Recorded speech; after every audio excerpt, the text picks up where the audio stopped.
Carl, Barry, thank you, and welcome to Sunday Night Baseball on ESPN. We've got the Giants and the Dodgers, one of the best rivalries in the sports.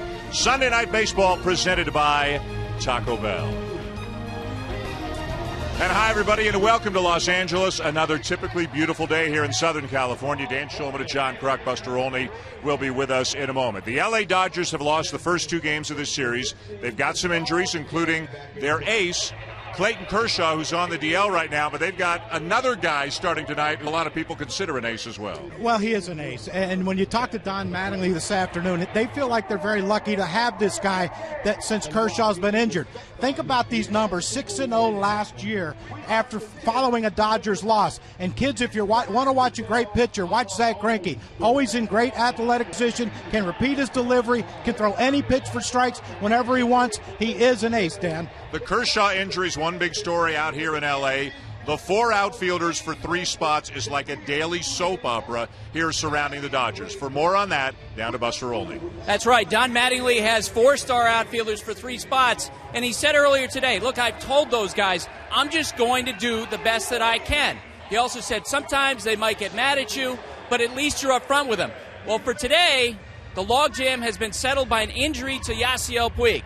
He slid into first base on Saturday, injured his left thumb. He went for an MRI earlier today. He's in the Dodgers dugout. But when I asked Don Mattingly a few minutes ago if he would be available to pinch hit, he said, I don't know yet. Dan, back to you. All right, Buster, thank you. For the San Francisco Giants, they're scoring some runs right now. You're used to hearing about names like Posey, Sandoval, Pence, but this is a deeper lineup this year. They've got a couple of other guys who are really off to good starts. Well, they got a lot of other guys that are helping with this offense. It's one of the best right now in the National League. But you have to start with the leadoff hitter, Angel Pagan, hitting over 400 and 8 RBIs from the leadoff spot with only one home run. And then you got to talk about their second hitter against right-handed pitchers, Brandon Belt. He has turned his career around, 296, 3 home runs, 6 RBIs, and he's one of the best hitters in all of baseball since last August. Giants and Dodgers coming up from Dodger Stadium. The Giants looking for a sweep of the Dodgers, but they'll have to be at their best with Zach Greinke on the mound for Los Angeles tonight. Also coming up on the show tonight, Crucky's going to break down the swing of Brandon Belt. Why is he so much of a better hitter right now than he was in the middle of last season? And also Barry Larkin's Web Gems of the Day coming up tonight as well.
celebrating our 25th season as the national game of the week. ESPN Sunday Night Baseball.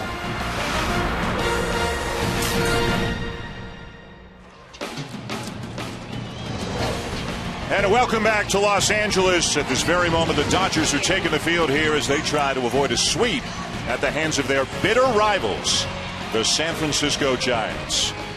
72 and sunny. Shocking, I know, but just another gorgeous day here in Los Angeles as we are excited to bring you this game tonight between the Giants and the Dodgers. Let's check out the starting lineup for the Giants. Off to a good start at 5-1. Their starting lineup is brought to you by Taco Bell. This has become a team over the last 4 or 5 years known for its pitching, specifically its starting pitching, but their offense is off to a great start this year. As Crucky talked about, they're averaging better than 6 runs per game. They hit 3 homers yesterday. They've hit 9 home runs in their first 6 games. Yeah, and it's something that Bruce Bochy was hoping to get out of spring training was more offense. They thought Michael Morris would provide that, and they were very pleased with what Brandon Belt has done, Dan, making the adjustments he's made that we're going to talk about during this game, and he's become one of the elite hitters in the National League since August 1st. Tough challenge ahead, both with the pitcher on the mound and the time of day and the shadows. It's not going to be easy to pick up some base hits early in this game. Never is easy against a guy like Zach Greinke, who missed a month last season. Remember the broken collarbone and the brawl between the Padres and the Dodgers, and still won 15 games, had a terrific ERA of 2.63, and I think is acknowledged as one of the best pitchers in baseball on most of the teams in baseball. This guy's the undisputed ace. Oh, without question. And the great thing about Zach Greinke is he's an athlete. You can't say that about a lot of starting pitchers, but he is. Great fielder, can swing the bat. And if you're Matt Cain, you got to be careful when he's up at bat because he will swing it. Don Mattingly said he's as good a hitter as any pitcher he's ever seen. Angel Pagan striding toward the plate, a real catalyst for the Giants. Off to a good start, hitting over 400 a week into the season, and a guy they really missed. He missed about half the year last year after hamstring surgery, and a lot of teams don't have a suitable replacement to put up in that leadoff spot when they lose a guy, and this guy really helps make them go. He really does, and he works counts, but he's also aggressive, and if you make a mistake, he can take you out of the ballpark, but they needed him at the top of the lineup to make the other guys better because he's seemingly on base all the time. Marty Foster's our home plate umpire tonight. Rob Drake at first, Alan Porter at second, and the crew chief Joe West is at third. And we are ready for baseball here in L.A. First pitch swinging, base hit through the right side. That didn't take long.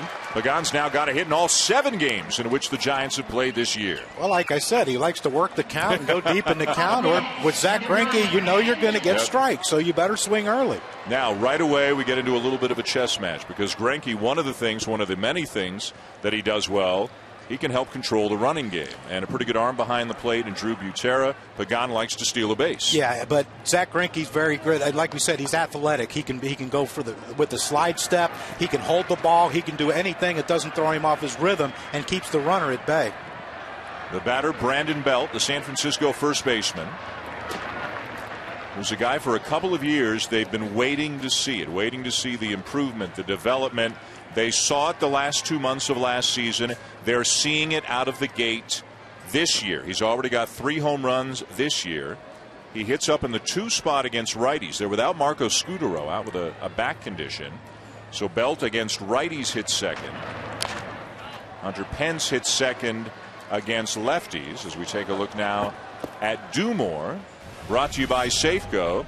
And he certainly did more the last 2 months of last year. Well, he did a lot more. And again, the adjustments that he's made that we're going to tell you about later, but it basically moved back in the batter's box. He was standing with his back foot almost even with home plate. He couldn't get to the inside pitch. Now he has more time to get to it. And we'll talk about the wrapping of the top hand, which he has finally agreed to let go.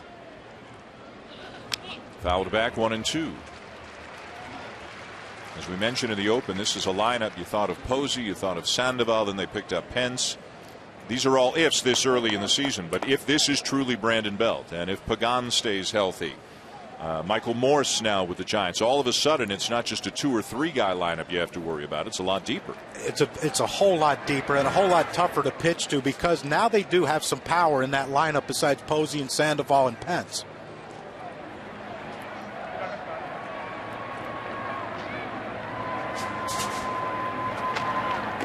and away, 2 balls and 2 strikes. Pagan's active over there at first, stunting, dancing around a little bit, trying to get under the skin of Greinke. Well, and that's the thing. When I talk about Zach Greinke, he held the ball that time on Angel Pagan, and you saw Angel's front foot starting to leap towards second base, stutter step towards second base, and Greinke just held it till he stopped, and consequently, you can't steal when he does that. He's got to go breaking ball here. He's thrown all fastballs to Belt. You got to try to breaking ball him. Runner not going, and a swing and a miss to get him 1 down.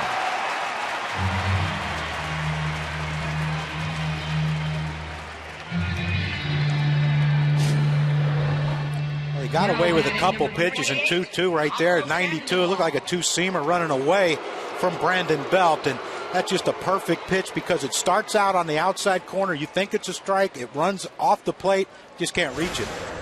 I still would have thrown a breaking ball. So Belt retired, and now Greinke will face Pablo Sandoval. And if you're looking at him and saying, boy, there's less Panda than I'm used to seeing, you're not wrong. Depending on who you talk to, he's down between 30 and 40 pounds from last year. And this guy could hit when he was 280, 290, whatever he was. So maybe poised for a big season.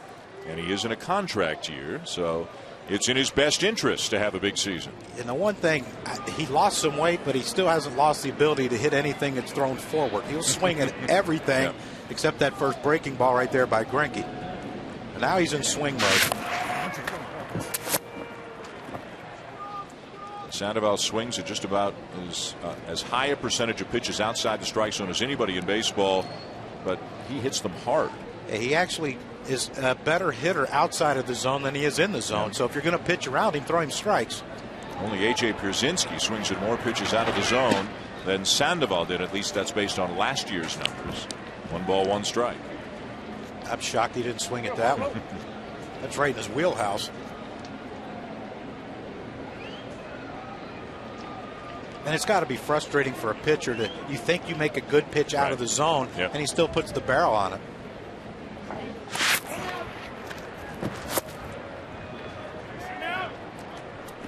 Let's take a look at Pablo Sandoval's hot zone. The red spots, the red squares are where he hits 350 or above. The 250, the blue squares 250 or below. And you can see there's no pattern to the red. Up and in he can get you. Down and away he can get you. And a lot of those, the kind of the middle 9 are in the strike zone. That outer ring is outside the strike zone. 3 in the strike zone, 4 out of his hot zones. Liner to left field, and a tricky play for Carl Crawford. Well, he'll make it for the second out, and Pagan back to first.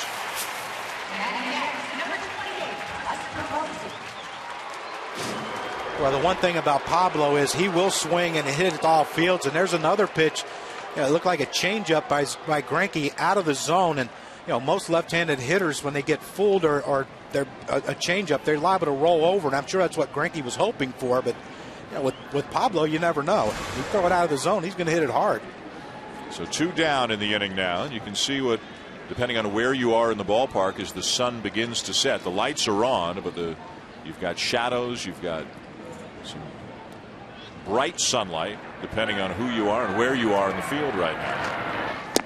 Buster Posey takes a pitch. He played a lot of games here, obviously, as a member of the Padres and then later the Phillies. Now, 5 o'clock games in the summer are different than 5 o'clock games in April, but all of them pose some difficulties. A lot of difficulty, but like I said, not only for the hitter, but for the fielder, because that ball to Crawford went from, it's left Greinke's hand in the sun, it went into the shade to Pablo, and then went back in the sun and in the shade to Crawford. That's why he had a difficult time with it. Check swing on the appeal. He didn't go. Posey off to a good start this year.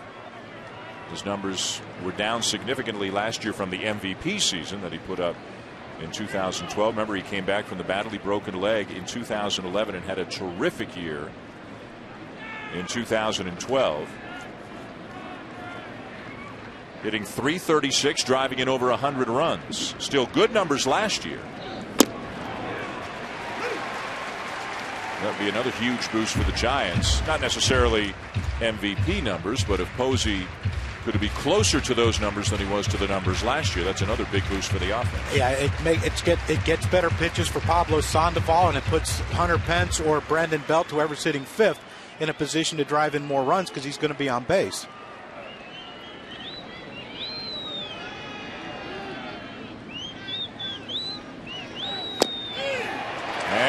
is over. Great job by Greinke after giving up a first pitch base hit. He gets Belt, Sandoval, and Posey in order after that.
ESPN Sunday Night Baseball is presented by Taco Bell. Sometimes you gotta live Mas.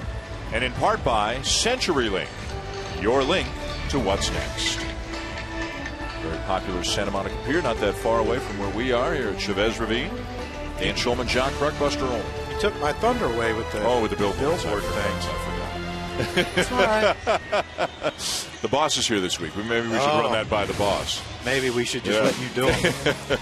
Bottom of the first, here's the Dodger lineup presented by Taco Bell. They are without Yasiel Puig, out with a thumb injury suffered yesterday, diving into first base. So they've got Crawford, Ethier, and Kemp in the outfield, and Andre Ethier absolutely owns Matt Cain. 30 hits and 68 at-bats. I was talking to him before the game during batting practice. I brought those numbers up to him about how he hits well against Matt Cain, and he said, yeah, don't tell anyone. He said, because I don't really want to know. He said, I don't know what it is. He said, he's a great pitcher. I just see the ball well out of his hand. I guess that's the key. Evidently. He's seen it real good. Here's Cain, who did not have his typical season last year. These are subpar numbers for Cain, although he did have a much better second half. Had an ERA over 5 in the first half and an ERA down at 2.36 in the second half. But overall, innings down, homers up, ERA up for a guy who's had a terrific career. D. Gordon leads it off for the Dodgers. The former shortstop is now the LA second baseman, at least against right-handed pitching, and he's off to a good start. He is swinging the bat well. He's got 3 steals already. And just as importantly, as Don Mattingly told us before the game, we saw Gordon a lot last year when he had trouble at short, and you just wondered, even on a routine ground ball, would he be able to make the play? Don Mattingly says he seems more relaxed at second. He's taking his time. At second, you know, maybe you can bobble, still make a play. Barehanded and in time at first to get Gordon.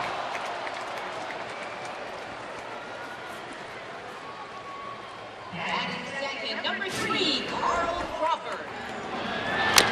It's a great play by Matt Cain. You see him coming in, notes with the speed of D. Gordon. He can't get it in with his glove and make the transfer to hand, so he just barehanded it. And again, you know, we talk about Greinke being a good athlete. Matt Cain's not bad either. So they keep the speedster off the base paths, and now Cain will face another guy with some pretty good speed in Carl Crawford. And a strike just above the knees to Crawford, hitting .278 so far. He's got a couple of steals in the first week of the season, and that's an encouraging sign for the Dodgers. Biggest thing for Crawford, of course, is just staying healthy, something he's had trouble doing in recent years. Yeah, no one will ever deny the talent that Carl Crawford has. The problem has been getting on the field, like you said, for the last few years. Started in Boston, and then when he got here, he was actually on the DL when he got traded here. Pop up for Brandon Crawford. 2 down.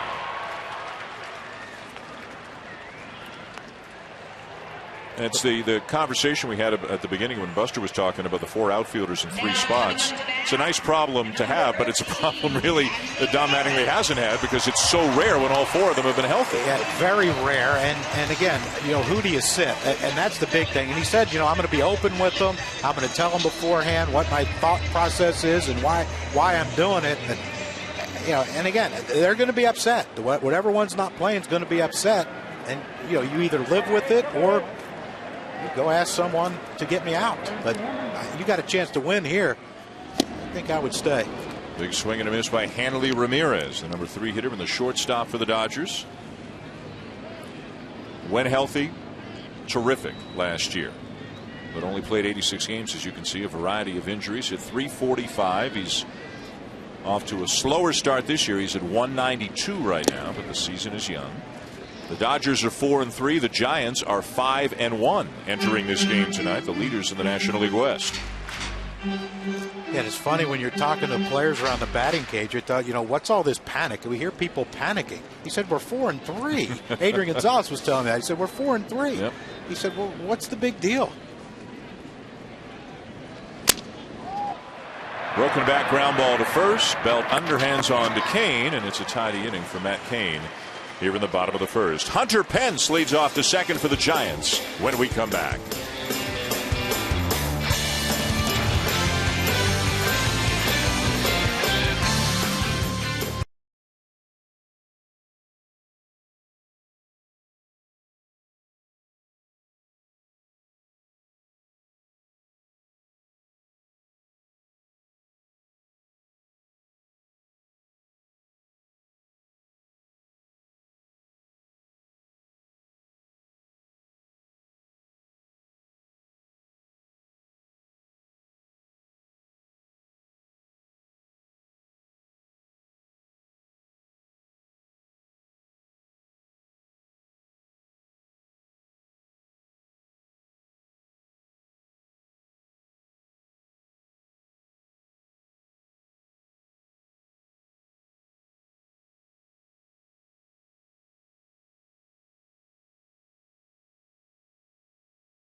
Welcome back to Dodger Stadium. Sunday night baseball. The Giants and the Dodgers with John Kruk and Buster Olney. I'm Dan Schulman. We have a scoreless game going to the second. Zach Greinke, after giving up a leadoff base hit to Angel Pagano, got the next 3 hitters in order, but now he faces Hunter Pence, the San Francisco right fielder, who had a couple of hits yesterday to raise his average to 120. He is now 3 for 25 on the season, but nobody's worried. You can see these numbers. This guy is about as consistent as anybody you'll find. He shows up every day, plays every day, and is a very productive hitter.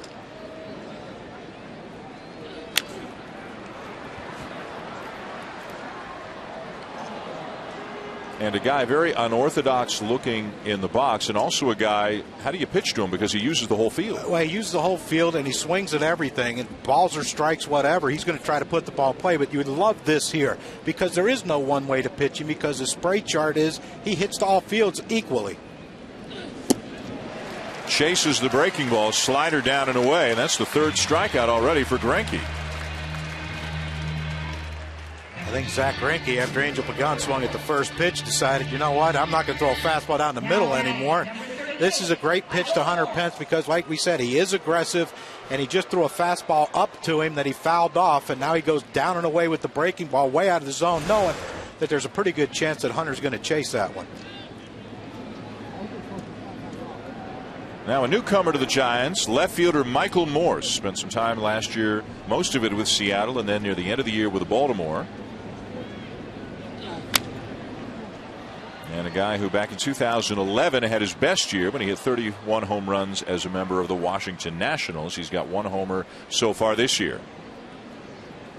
Well, this was the big upgrade that they wanted to get in left field. They didn't get much offensive production as far as power goes last year in left field, and they think that Michael Morse, if he can hit 20, 25 home runs and drive in 70, 80 runs, it's an upgrade to what they had.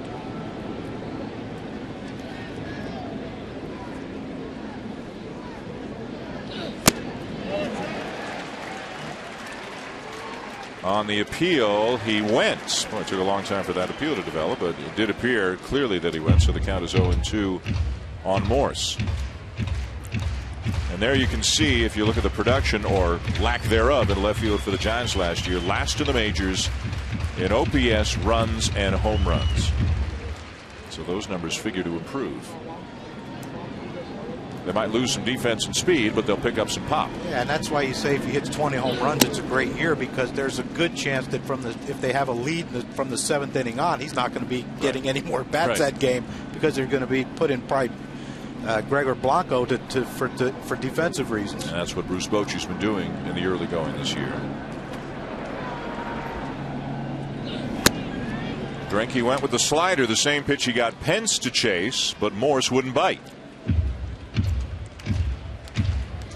Greinke's a guy I remember reading an article years ago, Crucky, talking about a game in which he pitched.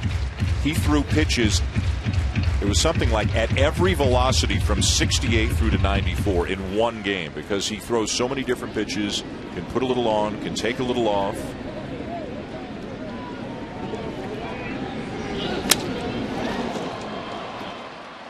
This ball carrying back near the edge of the track, and Ethier is there to haul it in 2 down. Aerial coverage tonight being provided by Goodyear, with superior performing tires that knock it out of the park. Goodyear, more driven. Where's that camera at if the blimp's in the shot? Very confusing to me, Dan. TV's a magical thing for you, isn't it? It really is. well, there it is. See? There it is. But where's the camera? Yeah, we'll figure this one out. It's amazing. Probably booming down from a satellite somewhere. 2 down here in the top of the second. No score, Giants and Dodgers. And Brandon Crawford, the shortstop, takes a strike. At 248 last year, he's hitting 267 so far this year. Struggled in the second half last year. Uribe in even with a bag, well off the line at third. Outfielders basically straight away for Crawford. You see that nice, easy delivery for Greinke, and the ball must get on you pretty quickly as a hitter. Yeah, it just comes out of his hand really good. And like you said, it's a repeatable delivery because of his athleticism. And like you said, he can add and subtract because of that athleticism on every pitch. You can throw a slower slider, you can throw a harder slider, you can throw a harder breaking ball. I mean, just the repertoire is unbelievable, and that's why he's so effective, because you can't sit on anything. Look at that breaking ball. Butera fires down to first. Giants go in order. That's 4 strikeouts through 2 for Greinke. We'll see Andre Ethier, a .441 career hitter against Matt Cain. He's due up second.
Bottom second, no score, Dodger Stadium. Giants and Dodgers. The Giants are looking for a sweep.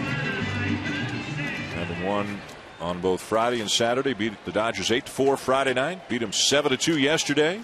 Matt Cain facing Adriana Gonzalez to begin the inning. The shift is on as the pitch bounces past Posey for ball one. So you got the Pandal by his lonesome on the left, and then three infielders on the right side. Crawford swinging around to play where a second baseman would, and Adrianza out of the outfield grass. This is probably the most common way of doing the shift, although different teams do it differently. And the thing with Adrian Gonzalez, he's so adept at going the other way, so this could backfire. Now they're moving Pablo Sandoval way over now to basically he's a shortstop. And when he was bigger, he covered more ground out there. And Gonzalez shooting the ball the other way, but it carries to Morse out in left field, one down.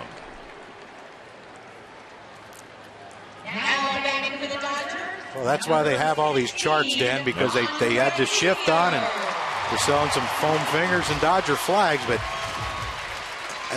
they have the shift on because they think he'll hit it the other way in the air and pull on the ground, and he hit a ball in the air to left, and the shift worked. I wonder what kind of charts the Giants have on Andre Ethier facing Matt Cain. Straight up. Until we can figure out how to get him out, straight up. And where in the strike zone should Matt Cain put the baseball to try to get Andre Ethier out?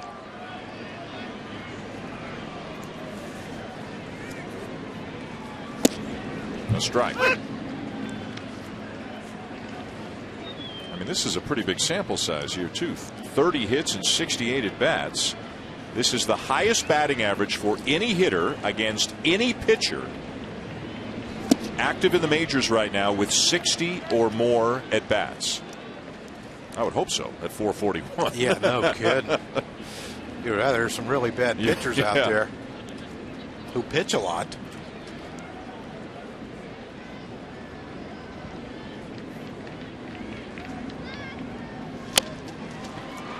Not this time. And Belt with a nice play to lead Cain for out number 2. The thing with Matt Cain that hurt him the last couple of years is the long ball. And here he is. He's throwing a lot more off-speed pitches to start hitters, but tonight he's going with the fastball a little more often. That's just a great two-seamer right there that gets down in the zone. You see Ethier just off that ball, and it could be shadows. It could be a great pitch by Matt Cain or a combination of the both, but it's a pretty good pitch to get a guy out on. So 5 in a row set down by Cain to begin his night. And here's Matt Kemp. And the slow breaking ball misses a little bit up and in. Ball 1 to Kemp, just activated a couple of days ago. 1 for 8 in his first 2 games. And the word Don Mattingly used is rust. Now you can still see that Kemp is not all the way back. Hasn't played a lot. All the injuries he suffered last year. High drive, left center field. No rust on this swing. Dodgers take the lead.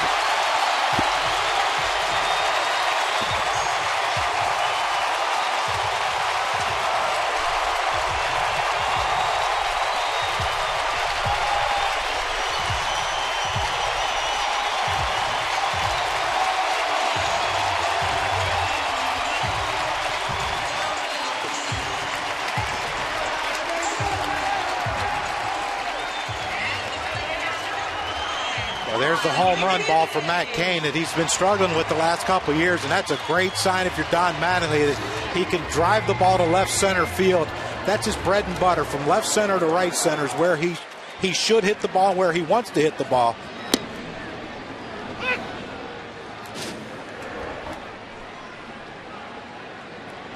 It's a two-seamer that just stays in the center of the plate, and boy, that's when you're struggling and you're just coming back, those are the ones you can hit. On Uribe with a bouncer to third, and his counterpart Sandoval will throw him out to end the inning. But the Dodgers strike. Matt Kemp with his first home run of the season, taking to Matt Cain to deep left center field. At the end of 2, the Dodgers lead the Giants 1-0.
Well, as we told you, Brandon Belt, who had a great last 2 months, is off to a good start again this year. He is driving the ball, getting to pitches that he was not able to get to, and it started around the beginning of August last year. And you hear a lot of times, Crucky, about adjustments, mechanical adjustments that hitters have made. What has Brandon Belt done? Well, the one thing he's done, he's moved back in the box, and he told me today that he can see the ball longer. But the other thing is, in order for him to get to the inside pitch, before August of last year, he had his top hand wrapped like this. And he told me, he said, I couldn't get to anything because my hands were so slow. And you look at when you swing, when your wrist is underneath your bat, you're going to either cut underneath the ball or you're going to get jammed because it slows up. Now he has it out in his fingers. And he says he has a lot more whip on the bat. He can get to the inside pitch quicker because he trusts that his hands are going to get there with his palm underneath with his wrist, even with his palm underneath the bat. There's a foul ball by Ere Adrianza, the second baseman tonight for the Giants. So one of the questions is, apparently this is something the Giants had been talking to him about for a couple of years, but it sounds like he was kind of stubborn and reluctant to make the change. Yeah, because he had success hitting his way, and once he didn't have success in the big leagues, he thought that it would come. But you can see his hands right there. It's relaxed. He said, I'm so relaxed now. My top hand is relaxed. He said, I know I don't have to force it to get to an inside pitch. I know I can just react to it with my hands, and my hands are going to whip through the zone and get to it. And not gripping the bat as tightly as he he said he had it tucked back in his thumb and had his wrist turned. And he said it's just, when you get your bat back in under your, wrapped back in your thumb, it's difficult. It's difficult to get to anything with bat speed. And here's what he did. He said he put his hand like this, and he said my bat was back here in my thumb, and then I wrapped my hand around it. They talk about lining up the knuckles. Well, his knuckles were lined up wrong, no matter what hand you were looking at. So now all he does is shifts his hands this way. Now that the bat is in his, that's a nasty pitch. But now that his bat is in his fingers, he feels like, my swing is more free and easy right now. Fifth strikeout already for Zach Greinke. Belt hopeful for an opportunity this inning. He'll need somebody to reach base for him to come up. This one run might be enough for Greinke. Gave up the base hit on the first pitch of the game to Angel Pagan, and since then 7 in a row, 5 strikeouts and a couple of fly balls. Here's Matt Cain.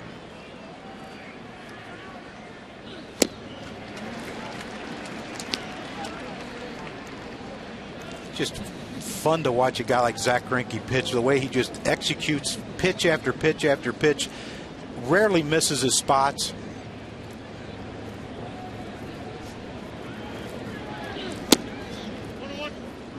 It's like Kurt Schilling. When I talked to Kurt about pitching, he says, if you're going to miss away from the glove, which means if you're setting outside, miss outside. If you're setting in, miss in, and that's what Greinke does. Now, Mattingly saying that both Greinke and Clayton Kershaw really are heavily involved, as you might imagine, in calling their own game. They know what they want to do out there. A lot of interaction between pitcher and catcher as Cain's retired 2 down. One word that Mattingly used to describe Greinke is honest. He's going to tell you what he thinks. There's no filter. No, and that could make him a great analyst someday. But right now I think pitching is what he does best. But yeah, and that's a great thing if you're a manager. You see so many managers come out and talk to a pitcher, and a veteran pitcher will convince the manager, let me stay in for another hitter, and they trust the veteran. Greinke's going to tell you how he feels. He might tell you to get off the mound, and you might not like it, but I don't think he cares. Won a Cy Young as a member of the Kansas City Royals back in 2009. Had a phenomenal season.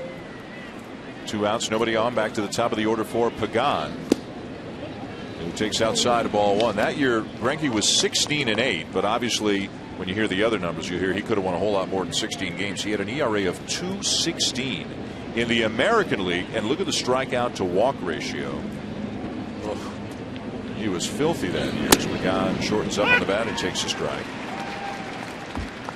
I've never liked that, what Angel Pagan just did.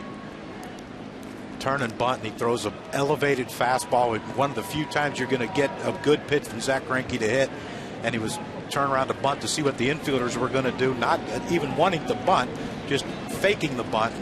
He missed a golden opportunity to try to do some damage with 2 outs.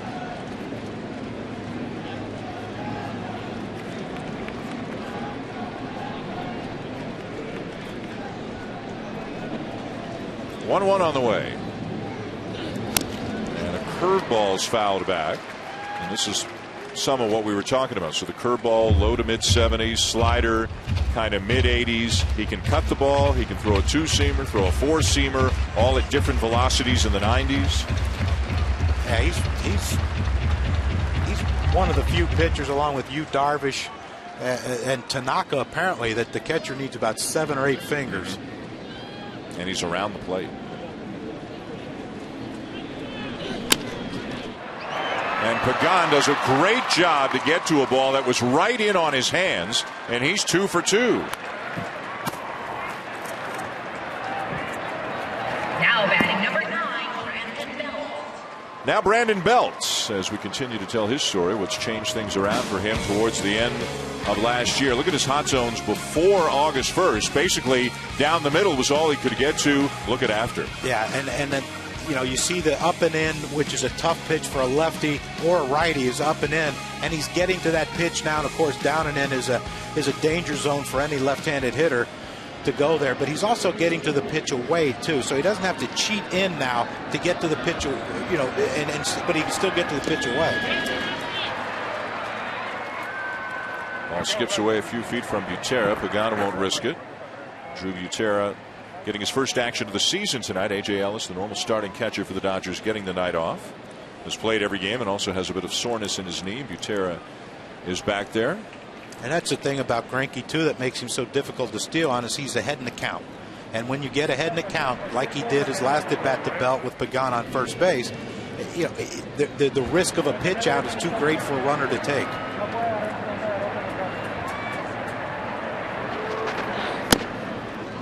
One ball, one strike. Belt is a guy the Giants are hoping has 25 to 30 home run potential. And when you play for the Giants and spend half of your games in that ballpark, those are pretty good numbers. Real good numbers, but he has that ability, and I think they think that this is the year he's going to reach it. And if I'm Angel Pagan, I think I'm taking off right here. He is not. And it's strike 2.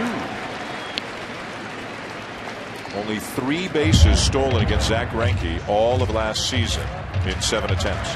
Yeah, I don't even know if Adrian Gonzalez could see a ball thrown over there if Greinke turns and fires it to him. Got to be a bad feeling when the pitcher's looking at the first baseman just shaking his head back and forth ever so slightly, like, don't throw it to me. Yeah, I did that even in night games. Outside 2-2. Would you seriously say to a pitcher, give him a signal, I can't see the ball?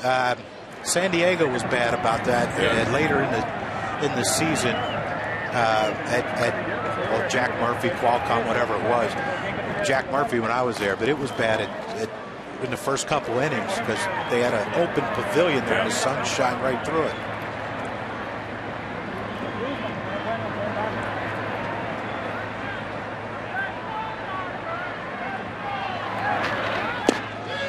And strike 3 called to end the inning.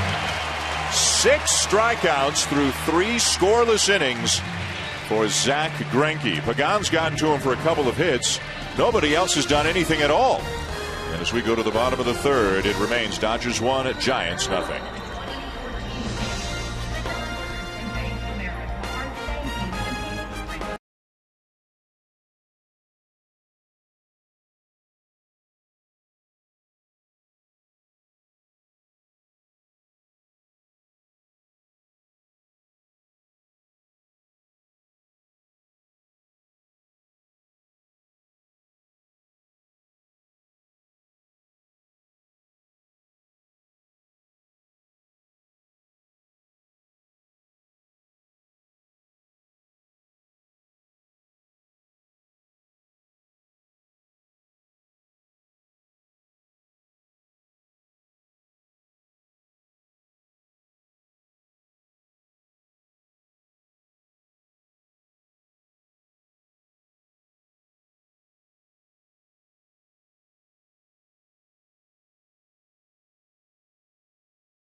Bottom third, welcome back. Sunday Night Baseball. Dan Schulman, John DeCrockett, and Buster Olney. The Dodgers on the strength of a home run from Matt Kemp off Matt Cain lead the Giants 1-0. The Dodgers trying to avoid getting swept by their rival. Zach Greinke, not only can he pitch, he won the Silver Slugger last year as the best hitting pitcher in the National League. He hit .328 and is on deck here in the bottom of the third as Drew Butera leads it off. Well, they've kind of built a rotation like the Braves with the hitters, with Smoltz and Glavine and Maddox who could swing the bat. Now they have Greinke. Kershaw thinks he's a great hitter, and Dan Herron's a really good hitter. Ground ball to third, and Butera is retired. Now, what do you mean Kershaw thinks he's a really good hitter? Well, Kershaw thinks he's the best athlete, the fastest runner, and I mean, he described Greinke as deceivingly slow or sneaky slow. Yeah. Remember, Kershaw hit a home run. We were right in this ballpark. We're here last year, right? Yeah. He got his Giants against Matt Cain. Yeah. Matt Cain started that night. You know who's a pretty good hitter? Hyunjin Ryu's a pretty good hitter. Yeah, that's what I mean. They got four guys who could swing the bat. But this guy can do it better than any of them.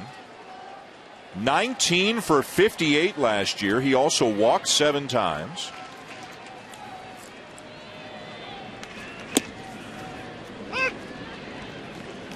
I don't know why pitchers don't take this more seriously. I played with some that got DH for in high school. So, okay, we're going to give you a pass. If you're getting DH for in high school, that means you really stink. But it's something they can work on. The only 2 pitchers in the last 25 years, minimum 70 plate appearances, who hit higher in a season than Zach Greinke, Carlos Zambrano and Oral Hershon. Zambrano hit .337 in 2008, and the Bulldog hit .356 in 1993. And as he reminded us last year, he is the proud owner of the Silver Slugger. And I bet 95% of his hits were the other way. Wasn't a big pull guy. We need an Oral Hershiser spray chart. You want to see that? They was to right. But how many pitchers will look back at an umpire and say, "Come on, pitch is in." Greinke just did it on the 0-1 pitch.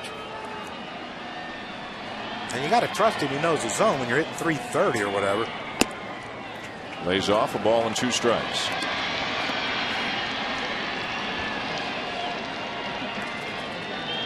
Cain knows the numbers. He's taking this seriously. I'm sure he was made well aware of that before his start tonight when he was going over the hitters. Left center field. Diving catch by Pagan. Barry Larkin better readjust the web gems. What a great play. Closing speed. Is that closing speed? I mean, this ball, you thought when it was off the bat, okay, that's at least a single, maybe in the gap. And this is what they missed. They have that fleet center fielder who can go run balls down. And you don't think Matt Cain's happy about that?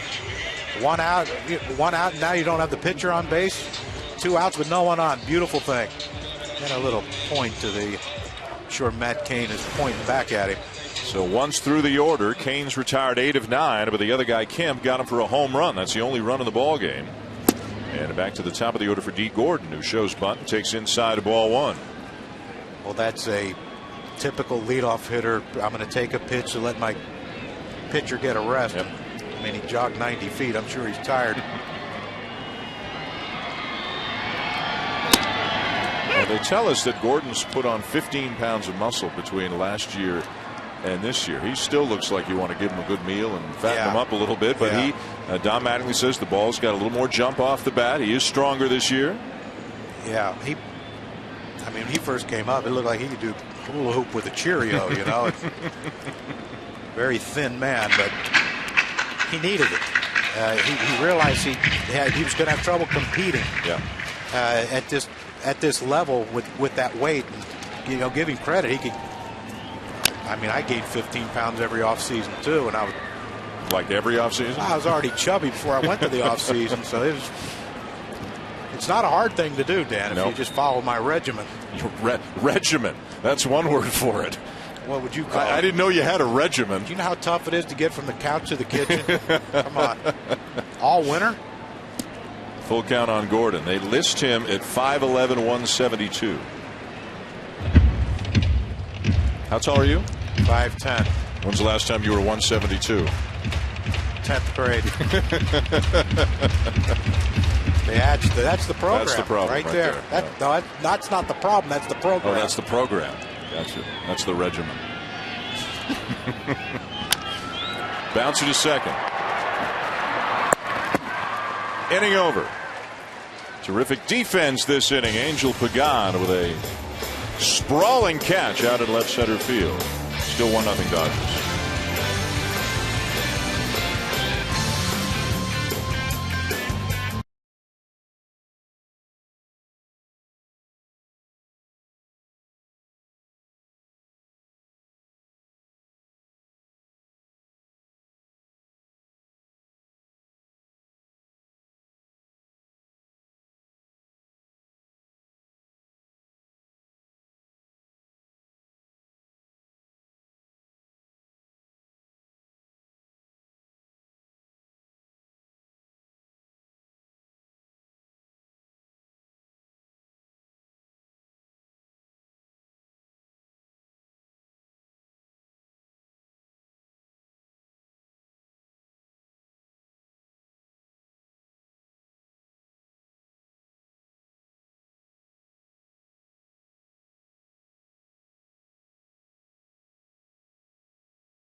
Welcome back to Sunday Night Baseball, presented by Taco Bell. Beautiful night in L.A. We go to the top of the fourth inning, 1-0. The Dodgers lead the Giants as Pablo Sandoval will lead it off for the Giants. 3-4-5 coming up. Sandoval, Posey, Pence against Zach Greinke, who has struck out 6 in the first 3 innings.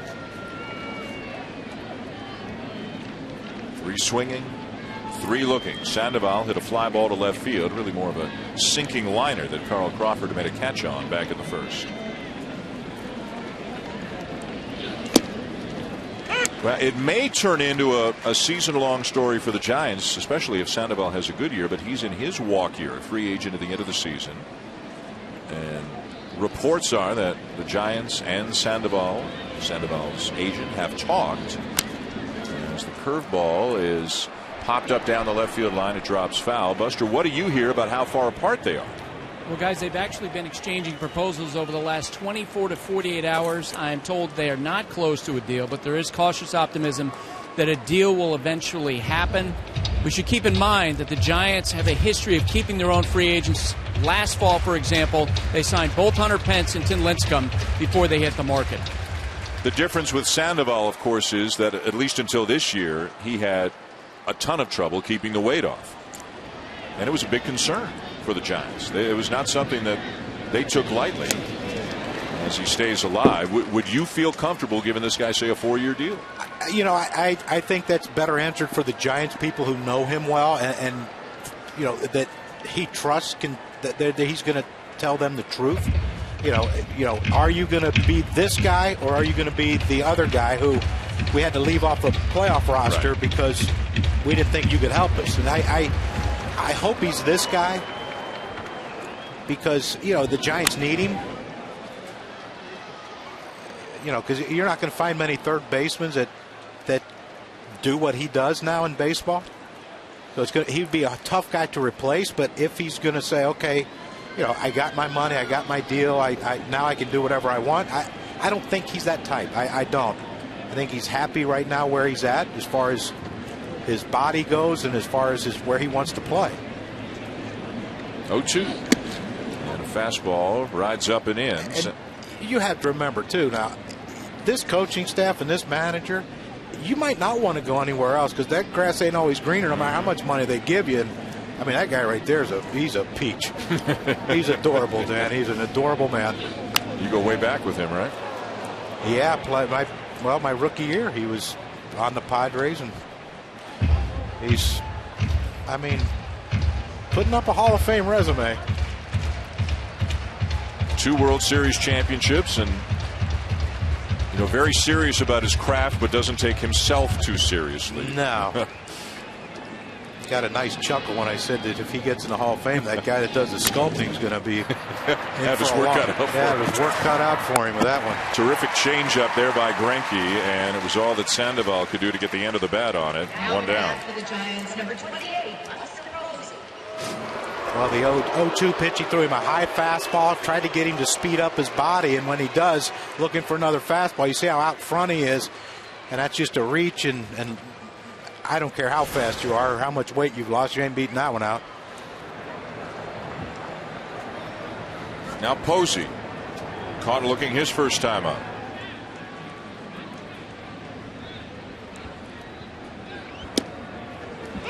And again, not to belabor the point, but it was a 79-mile-an-hour changeup, the ground out to Sandoval. 73-mile-an-hour curveball. Sliders at 84, 86, 87. Fastballs anywhere from 90 to 93. 4 pitches, 4 different ranges of velocity, and he can throw all of them for strikes. Got in on the hands of Posey with a fastball. 2 down.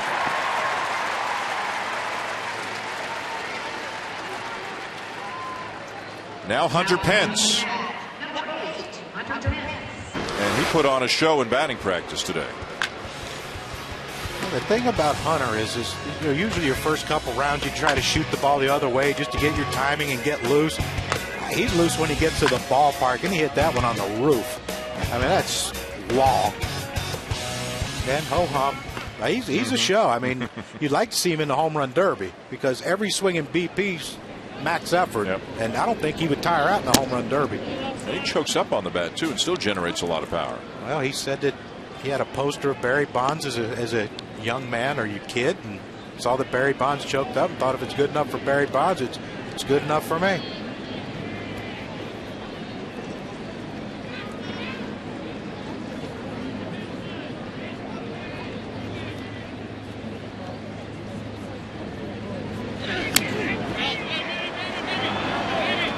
Here comes Butera, and he won't have a play. But he'll make a friend.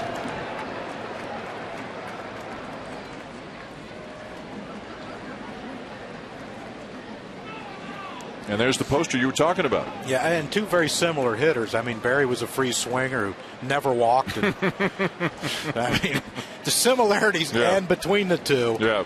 Once the pitch is being delivered, they both choke up, but that's where it ends. Pence nice and still in the batter's box. Very like Barry still, was, never swings at a bad pitch.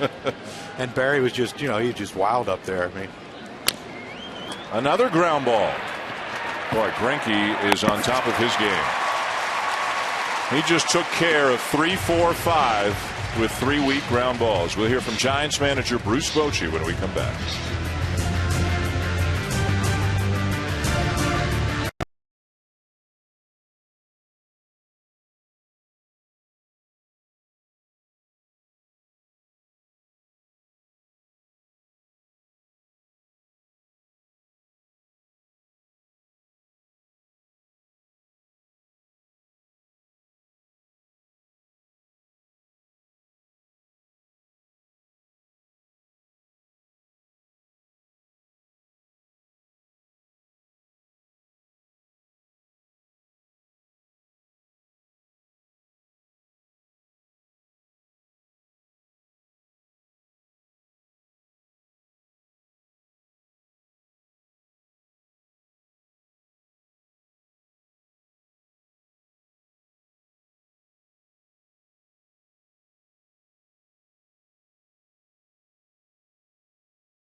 ESPN Sunday Night Baseball, presented by Taco Bell, is brought to you by the makers of One-A-Day Men's, the official multivitamin of MLB, specially formulated for men.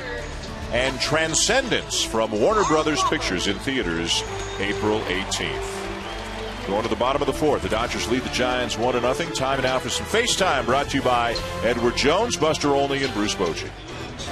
Bruce, we saw Matt Kemp give up a home run to Matt Kemp. Power numbers against him have gone up the last couple of years. What's the difference? Well, I think it's fair to say he's probably made a few more mistakes than what we're accustomed to. He made a great adjustment in the second half last year and threw the ball very well. And he's thrown the ball well tonight. You know, they have a tough lineup, and they have a bunch of guys in there. If you make a mistake, can leave the ballpark just like us. But I like the way he's throwing right now. You guys are hitting in the shadows against Zach Greinke. How are you feeling about your at-bats? Well, he's tough enough, even at night or a day game. But twilight, he's even tougher. And the guys are saying they can't see the ball very well. So hopefully it turns around here in a couple innings. Bruce, thanks. He is tough, day, night, or twilight, but maybe especially so right now. And it looks like the worst is over if you're a hitter. Certainly should be gone maybe in the next inning or so. There's a ball popped up by Crawford back of the plate. This will find the seats. And that's the thing. I mean, you don't ever want to begrudge a teammate of getting hits, but you can't see the ball. No one can see the ball. But Angel Pagan has two hits, and you're thinking, you know, how's he doing this? Yep. It's not by accident. He's not lucky. You know, what does he see that we don't? And the Dodgers only have one hit. Matt Kemp hit it about 400 feet. Yeah, there's got to be some questions being asked in that dugout. Crawford popped up his first time up. And did he go? 1 ball, 2 strikes. Won't even appeal it. As Crawford stays alive, he'll be followed by Hanley Ramirez and then Adrian Gonzalez. And I think the discussion here is, was that a ball taken, or did that, you know, Crawford was pointing to the bat as if he was saying that's not a foul ball. But this discussion continues. I'm wondering if Marty Foster called that a foul ball, and if it's actually 0-2, and it is. There's the signal right there. He is saying that was a foul ball and that the ball ticked the bat.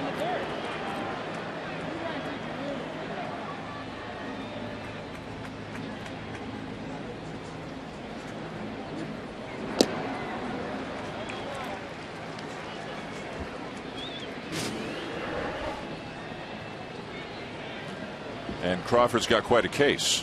Wasn't close to the bat. I mean, unless you consider 8 inches close, I mean, then no, it wasn't close. Now a fly ball headed toward the right field corner and foul deep down the line.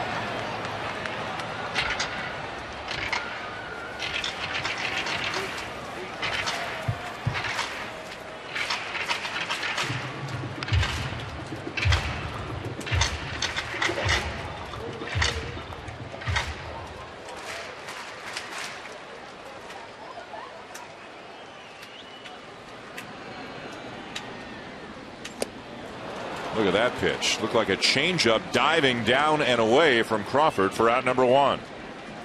It was 86 mile an hour. It looked like a really hard changeup by Matt Cain. And I'll tell you what, if he throws that pitch with 2 strikes, he's going to get a lot of outs. Look at the movement on that ball, down and away, and it's too close to take with 2 strikes. And it's a pitch that sadly you can't hit it. And it's the perfect pitch, so there's nothing you can do if you're Carl Crawford. They're counting on Kane, obviously, to be a big part of the rotation, as he's been for many years. They've got left-hander Madison Bumgarner, who appears to be coming right into his prime and developing into one of the top starters in baseball. Tim Lincecum, of course, is back with the Giants, re-signed in the offseason to a 2-year deal, and Bruce Bochy was very pleased with his first outing, although he gave up 4 runs in 6 innings. He didn't walk about it when he struck out 7. They liked the stuff. And don't forget that Tim Hudson is now a member of the Giants and looking sharp. Now Hanley Ramirez sends one deep down the left field line and gone for a home run. Second home run of the night for the Dodgers.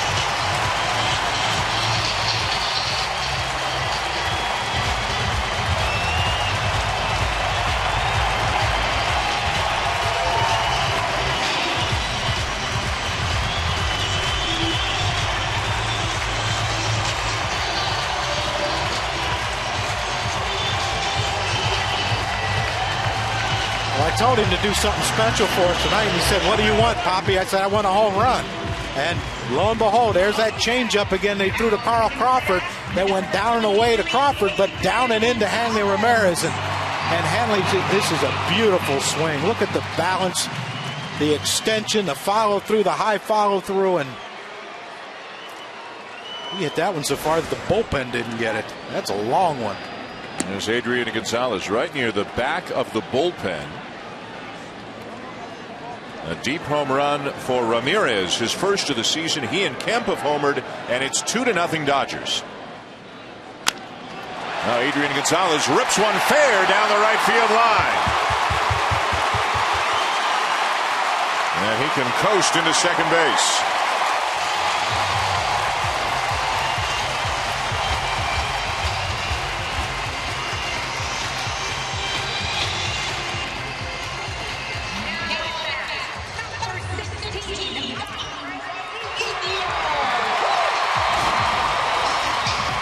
Adrian Gonzalez has one of the prettiest swings in the game, and that's another pitch. Look how far Posey had to move his glove. Wanted that pitch down and away. Kane left it middle in, and he's lucky that ball's only a double because Adrian Gonzalez has that ability to take that inside pitch and hit it over the fence. I mean, the shadows are gone now. It looks like it's better visibility, and Matt Kane keeps missing his spots, and he's not throwing 95. He could be in trouble. Here's Ethier, grounded out his first time up. And back to the changeup for strike one. Well, that was the fear with Matt Kane now as a pitcher, is the fact that his first pitches in 2010, 69% were fastballs. It's decreased every year since then. Now, so far this year, only 35% of his first pitches are fastball. And it's great if you're getting ahead with the off-speed pitch, but if you're not, you're asking for trouble, especially against a powerful lineup like the Dodgers. And the theory Bruce Bochy talked about a little bit is he is kind of sensitive to the home runs he gave up. He gave up 23 last year, the most in his career. Maybe not trusting his stuff quite as much. Instead of trying to challenge guys on the first pitch, trying to trick them a little bit. Yeah, he's trying to get ahead with off-speed stuff because you don't think guys are going to swing at it, and consequently he's getting behind and then getting hurt with this deeper in the count. 2 balls and a strike on Ethier. And this is what makes the Dodgers lineup so tough. That he knows how Andre Ethier hits against him. And he knows, though, that Matt Kemp's up next, who's already taken him deep. This is a pick your poison at bat right here for Andre Ethier, or for Matt Kane. 3-1.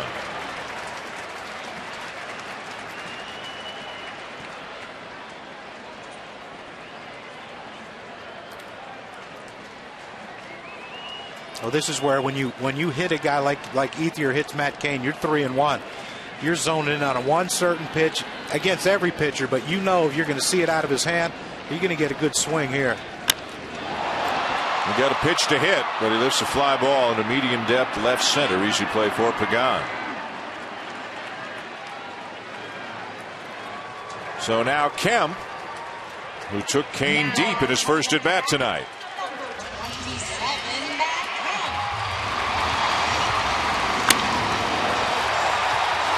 The first pitch, Dan, was a slider that he threw football. He got behind, and he has to come with the fastball.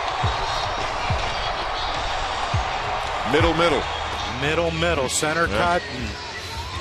And, when Matt Kemp is going good, that's a pitch where he decides, do I hit this out to right center, left center, dead center? Well, he decided left center. Remember, Kemp coming back from injury said things like, I'm not a fourth outfielder. I deserve to play every day. I'm going to play every day. And maybe playing with a bit of a chip on his shoulder to try to prove to people that he can once again be the player he was 3 years ago. Yeah, and when I talked to him before the game, he mentioned that, you come up to the big leagues. He said it's different than when you're getting your minor league at bats. Will the park hold it? It will not! Another home run for Matt Kemp.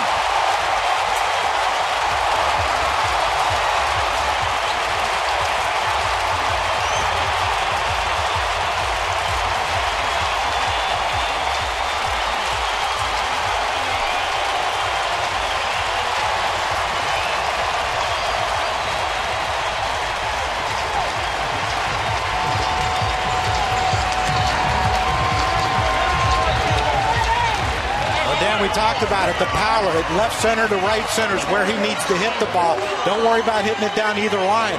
His aim should be that way, and that's what he can do. And when he's healthy, I don't care what you say about anything about Matt Kemp. When he's healthy, he's one of the best players in the game of baseball. I don't care who you want to throw up there against him. And this is one here. He hits one to left center's first at bat, and this is what you love, though. That pitch is middle in fastball, and now you see the hands working. You see how the hands came inside, the right elbow tucked into his rib cage, and he has the ability. A lot of guys, that's a single or double the other way. Matt Kemp has the ability to hit that ball out the other way on pitches in. Matt Cain right now has no way to pitch him unless he can throw breaking balls early for strikes. Weren't we told before the game he looked a little rusty? Well, he told me before the game he was rusty. He said, you can't simulate big league pitching. Yep. He said, first thing in the minor league games when you're playing against those kids, he said, the first thing your thought is, don't get killed with the pitch. He said, they're all throwing 3/4 and slinging it 98 miles an hour. He said, when you get up to the big leagues, he said, these guys can pinpoint their pitches, and he said it's a lot more difficult. Juan Uribe, the batter. And the inning is over, but not before the Dodgers do some serious damage. Matt Kemp hits his second home run of the night. Hanley Ramirez also homered. Kemp got all of this, deep right center. 2 at-bats, 2 homers for Kemp. 4-0 Dodgers.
Four to nothing. The Dodgers lead the Giants as we go to the top of the 5th inning.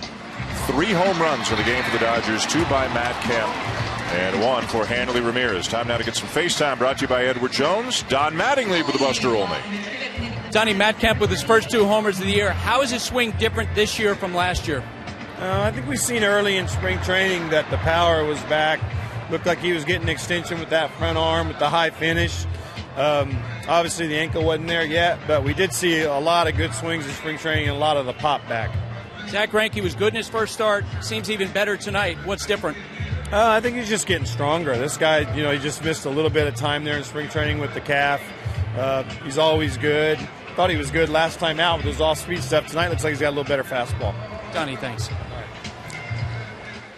And this is trouble now. A lead for a guy who's pitching about as well as he can, and Zach Greinke. Pagan's got 2 hits off him. That's it. He's retired everybody else. He's got 6 strikeouts through 4, and now he's got a 4-run lead. Michael Morse, Brandon Crawford, and Ere Adrianza here in the 5th inning for the Giants.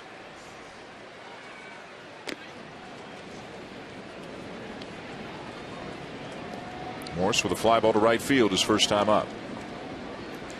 The Giants started the year taking 3 out of 4 at Arizona. They have won the first 2 in this series.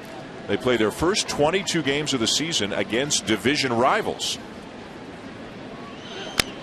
And what figures to be a very interesting year in the National League West. I think most people felt coming into the year the Dodgers were the favorites. That $235 million payroll has a habit of jumping out at you, but it's not like the Giants are pinching pennies or anything. They've spent $154 million on their team, the 7th most in baseball. And a lot of that, though, was on their own guys to keep them. Yep. Pence and Lincecum. In your mind, are the Giants the most serious threat to the Dodgers in the division? Yes. Yep. And I think Colorado offensively is as good as anyone in this division, but you worry about their pitching. They have some young kids who might be up at some point this year. Arbitration, that big arbitration thing, that we're going to keep them down so they lose a year arbitration or whatever. But I'm not sure if their starting pitching is good enough to compete with the Giants and the Dodgers. I think the Giants are going to be there all year. San Diego got a win today. They beat the Marlins 4-2. It's the first time this season that San Diego has scored 4 runs in a game. Morris hits one off the end of the bat toward right center field. It'll drop for a base hit. Trapped nicely, actually, by Ethier on a bounce, and Morris content with a leadoff single. Also, Arizona played Colorado today, and the Diamondbacks got a much-needed win as they go to 2-7 on the season. They beat Colorado 5-3. Mark Trumbull for Arizona had another home run. He's got 5 home runs already this year. Yeah, I think that he's going to have a monster year because he's away from home. He can just go play. I couldn't imagine playing near where I grew up, 10 minutes from his stadiums where he was playing, and he's getting bombarded every day with tickets and get me this and get me that. It's I think being in Arizona is close enough to where he grew up that it's a short flight for his family, but I think he's going to be more relaxed. And hitters love that park too. Love that park. Talk about the backdrop, the batter's eye. Ball carries to all fields.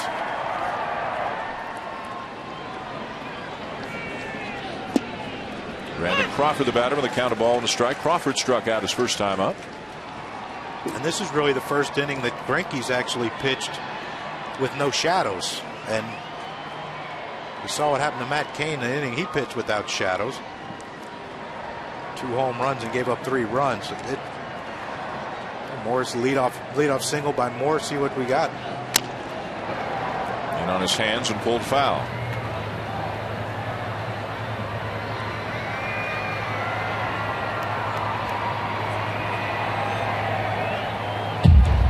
ESPN's coverage of Major League Baseball continues tomorrow. Baseball Tonight game day live from Fenway Park at 4:30 Eastern on ESPN2. You can be part of the telecast. Send questions to BBTN for your favorite Rangers or Red Sox players to answer live. Then Rangers and Red Sox tomorrow night, 7 Eastern, Monday Night Baseball presented by USAA. And then the Astros travel north of the border to Toronto for Wednesday Night Baseball at 7 Eastern on ESPN2.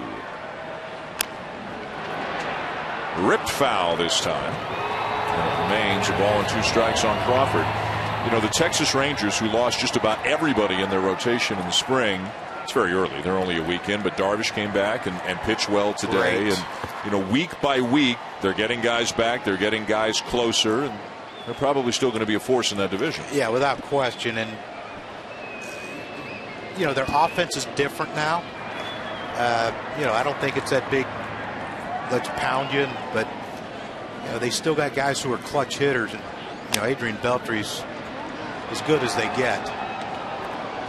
And Alex Rios a full year in Texas. It's going to be a fun watch for him. In the games I watched him play last week, seemed like he hit everything hard. Hoping to get Matt Harrison and Colby Lewis back in the next couple of weeks. Eric Holland will be longer than that, but boy, by the middle of the season, they could have the rotation they thought they might have. A lot of good names in there if they can all get healthy. And that takes some of your starters back to the bullpen where they were more effective last year.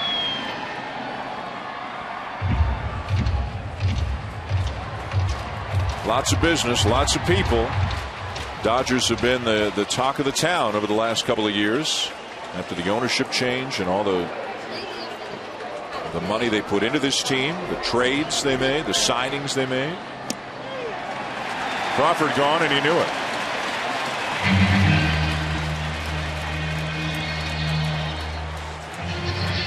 Back in 2012, the Guggenheim Baseball Management Group purchased the Dodgers for $2.1 billion. And then, what did they do? They started bringing people in. The big trade with the Red Sox, they signed Puig to a $42 million deal. Kershaw, 7 years, over $200 million. And 4 of the 20 largest active contracts in a baseball total value, they're members of the Dodgers. Just funny, every time you see a new signing for the Dodgers and they have a press conference for it, and rarely do you ever see an owner or one of the owners tower over every player. Yeah. But you saw Magic shaking Zach Greinke's hand. Yep. It's probably a 6-inch, 7-inch height difference between the two. 8 inches maybe. I thought it was Greinke. 6 foot, 6'1", 8-9 inches. Adrianza takes a strike. And it's 0-2. You saw Yasiel Puig there, animated in the dugout with Mark McGwire, the batting coach for the Dodgers. Puig is out of the lineup. You can see he's got that left hand. Looks like maybe a soft splint or something on it. He went for an MRI today on the thumb. Dove headfirst into first base yesterday and injured the thumb. We don't know. We haven't heard. We know he went for the MRI. I haven't heard if they have the results yet. But Kemp comes back, Puig gets hurt. Well, first Puig showed up late Friday, so he got pulled out of the lineup Friday when Kemp was activated. So yesterday they actually had all 4 healthy, which is just the 3rd time since Puig got to the Dodgers in June. All 4 outfielders have been healthy. And now Puig hurt, and at this point, we don't know how long. Here's the play we were talking about, trying to beat it out. Well, this is one of those, hey, I'm late on Friday. I'm going to show you how much I care. I'm going to show you how much I hustle. And honestly, I mean, you're running to first base. The only thing you can see is the base and the first baseman. And when Brandon Belt, drifted out to shallow right field to get the throw from Brandon Crawford, I mean, you pretty kind of understand, or it was that Hicks at shortstop, but you pretty much understand that you don't need to slide it, but he did anyway, and he got hurt. Ground ball to first. Look at Gonzalez, and that's all they'll get. This will force the lead runner 2 down.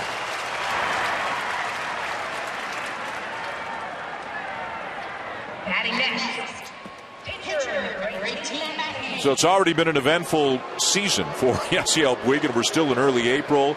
A couple of injuries, and Don Mattingly's comments when they were in Australia. You go back to last year, had some driving offenses, was late, and obviously the base running issues, overthrowing the cutoff man, and so forth. And I mean, the Dodgers are not ignoring this. They're trying to police this any way that they can. Is it working? Is it going to take? Well, I asked every player today. I said, what is this a distraction? No. A couple of them said the only distraction is that we had to answer questions about it. But what do we know? He's late. It's okay, he's late. But I think some of the veterans have talked to him. I think some of the veterans explained to him that this can't happen, and that's where it has to come from. Don Mattingly can talk to him. The coaches can talk to him. They can find him all they want. But when your peers tell you that's such a strong, resonates so strongly within you that your peers think you better shape up. And look, is it going to be hard to send him out to teach him a lesson? You have 3 great outfielders. No, they can do that. But I think the fear is if they do that they're going to lose him. And he might say, this isn't any fun anymore. Because he does play with fun. He does have fun when he's playing. Don Mattingly told us before the game he genuinely believes that Puig just got confused. It wasn't a malicious thing. He just got mixed up on Friday and showed up late. And he genuinely believes that Puig was really sorry about it as Kane sends one down the left field line. A base hit for the Giants pitcher off of Greinke. 2 on, 2 out for the Giants here in the 5th inning, down 4-0. And if this causes Don Mattingly's blood pressure to rise, he hides it pretty well. He keeps it inside. I don't think it does, because look, there's so many other things to worry about than a guy showing up late. And look, they addressed it. They've disciplined him. They fined him. They've done what they had to do. They benched him for a game, and that's all fine and dandy. But it's like the player said, look, we didn't go up to the bat on Friday, opening day, and think to ourselves, I don't think I can get a hit because Yasiel Puig showed up late. That was the furthest thing from their mind. They didn't lose Friday because he was late. Right. Here's Pagan, 2 for 2 off Greinke. We shouldn't forget that Donnie Baseball played for George Steinbrenner and the Yankees, so it's not like he played in a serene, calm environment all the time. There was stuff going on. He wasn't up in Minnesota or somewhere like that where, and look, if it wasn't Yasiel Puig, if it was someone else, it's no big story. 1-1 on Pagan. So if we get a report during the game tonight on Puig's thumb, we'll obviously pass it along. Had an MRI before the game. That could be a tricky injury. That could be something minor. That could be something serious. You just never know. It's his bottom hand, so it's his it's his strong hand on the bat that you generate your power with. We'll see how that plays out, but I mean, Buster's down there. Why don't you just walk in there and ask him? He ain't doing nothing. Go get him, Buster. I'm sure Mark wouldn't care. Yeah. Maybe Tim Wallach knows.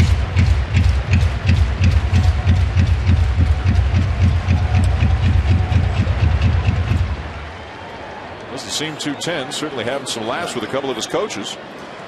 No, and that if they need him to hit late in the game, that thing will come off his hand. Dodgers off tomorrow. Don Mattingly saying if they don't need him tonight, could have a couple of days off before they need him again. And Greinke freezes Pagan to record strikeout number 8. 2 men stranded. Dodgers up 4-0.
This is the 125th year of the Giants playing the Dodgers. Obviously started on the East Coast and continued on the West Coast, and about as even as you can get. And that hit right there by Bobby Thompson in a Game 3 of the 2-out-of-3 playoff to decide the 1951 National League pennant. Arguably the most famous hit in baseball history. Certainly right up there.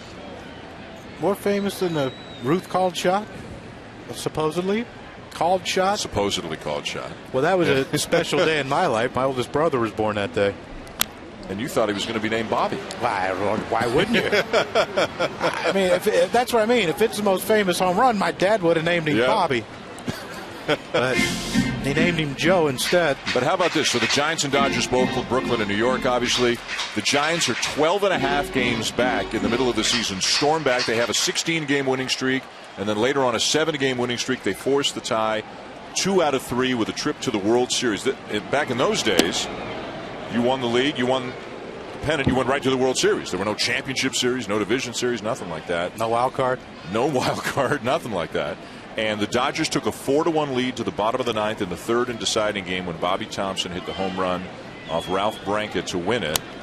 And years later, of course, the allegations came out that the Giants knew what was coming, that they were getting the signs, but even Ralph Branca, to his credit, said you still got to hit the ball. Still got to hit it. Still got to hit the ball. Well, I had the great pleasure of playing in a golf outing for the Champions Tour in one of their pro-ams, and I got to have breakfast with Ralph Branca and Mitch Williams, who gave up 2 of the more infamous home runs, depending on who you're rooting for, and they commiserated over that. I said, look, I'm playing golf today with Ben Crenshaw. I don't want to hear about you two, how miserable you are. There's something that happened years ago. It's over. Deal with it. Get over it. I'm going to go play golf with one of the best putters in the history of golf. That's the way I ended it. Didn't want to just outside. Well, how did in the immediate aftermath of the home run Mitch Williams gave up to Joe Carter in 1993? How did Williams react to that? How did he get over that? He stood up and answered the questions, and the thing with him was he was trying to throw the ball up and away. There's a high drive to left field. Morse back with room. Butera retired one down. He was trying to throw it up and away because he said he had success against Joe Carter throwing pitches up and away, and kind of pulled it down and in, and Joe kind of pulled it down and out. But he handled it well. I mean, the Phillies, I think, knee-jerk reaction. They traded him immediately after that in that winter to Houston, and he wasn't happy about that because, they thought, well, he'll never be able to pitch again in Philly. But if you know Mitch, and any closer really, I forgot what happened the day before because today's a new day, and he kind of still lives that way. I'm not sure that's good or bad, but that's him. Well, that home run in 1951 and that call you heard was by Russ Hodges, who was doing the radio call for the Giants back then. That's the call that's kind of endured through times. That's television was in its infancy then. That was a radio call you heard. The Giants won the pennant over and over and over again. Now the Giants would go on to lose the World Series that year to the Yankees, but that's a big one. What are you looking at? They lost the World Series. I know. After all that, after that whole production. If you know you're going to lose the World Series, you'd have popped up. But I think Ralph Branca and both Bobby Thompson have handled it with class. They've done signings together. Yeah. And, they've signed the picture, shot heard around the world. They show Bobby running to first base and Ralph, with his head down. And both of them have handled it like class human beings that they are. I mean, you can make a case when you look at great baseball rivalries, not just what they are now, but what they've been for decades and decades and decades. I mean, this one obviously is right up near the top of the list. You can make a case this is the biggest, baddest, best baseball rivalry in the history of the game, going back 125 years and all the battles they've had with one another. Yeah, I still think Yankees Red Sox and I think that started back in 1919 when they sold Babe Ruth to the Yankees, and oops. Yeah, kind of that scout got fired, I'm sure, but and I think since Babe Ruth is this historic figure in baseball, arguably one of the greatest players ever. Look at this ball. Look where Greinke's hit this one. Deep left center and on a bounce for a ground rule double. But for a great catch a couple of innings ago by Pagan, Greinke would be 2 for 2. Well, he saw that the ability that Angel Pagan has to come in on the ball and make diving catches. So he thought, well, let me see if you can go back on the ball. That's not a pitcher swing. It's a pitcher hitting, but not a pitcher swing. And here's why you can tell. Watch after he hits this ball. You see the perfect balance, the L on the back leg, the elbow tucked in. But when he finished, he had a little bat flip there. I think he thought he might have got it. But, I mean, a ground rule double is pretty good. And then he gives it the, I don't need my jacket because we're in Los Angeles and it's always pretty here. Here's D. Gordon. So Greinke has thrown 5 shutout innings. He has struck out 8, and he's got a double. And got robbed of another hit. Pretty full day so far. And a guy who had a habit of stopping losing streaks last year for the Dodgers, 6-0 with an ERA under 2 in 10 starts after a Dodger loss. And they're coming off a loss here tonight. Kershaw's on the DL. It's extremely early, but you never want to get swept by your rivals, and Greinke doing everything he can to prevent that from happening. Yeah, that's a guy. Watch this. Look at the little bat flip. Look at that, huh? That's a pitcher who's gotten a few hits before. Those ones that never get a hit and they do that, that's something they practiced. Because and they'll tell you, if I ever get a hit, this is what I'm going to do. That's like nothing. Zach Greinke, come on. Another double, ho-hum. If he steals third now we have a story.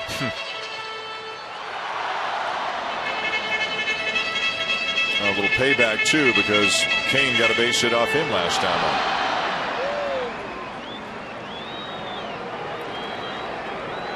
up. 1-1, the count on Gordon. And it's pulled foul. Sandoval was way in at third. Belt was slightly in at first. They'll back up now, you would think, a little bit with a 1-2 count on Gordon, although Sandoval's still just even with the bag. Got to respect the speed. And even with 2 strikes, you can look at where Sandoval's still playing and Belt's, that's halfway. That's not back. Now Belt's moving back a little bit, but Pablo's still on the grass. And Gordon is called out on strikes. 2 down.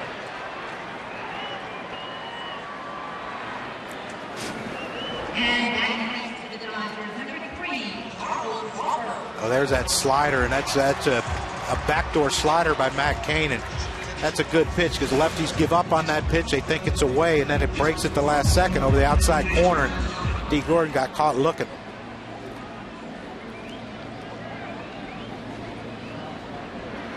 Carl Crawford 0 for 2. Big cut and a foul back. I know it's the 5th inning, but didn't we have a screen in front of us before? No, John. Well, huh. I thought there was a screen. I think maybe just during the on-camera portion, just for that first minute of the broadcast a couple of hours ago. I thought things got clear. We might want to tweak your regimen a little bit.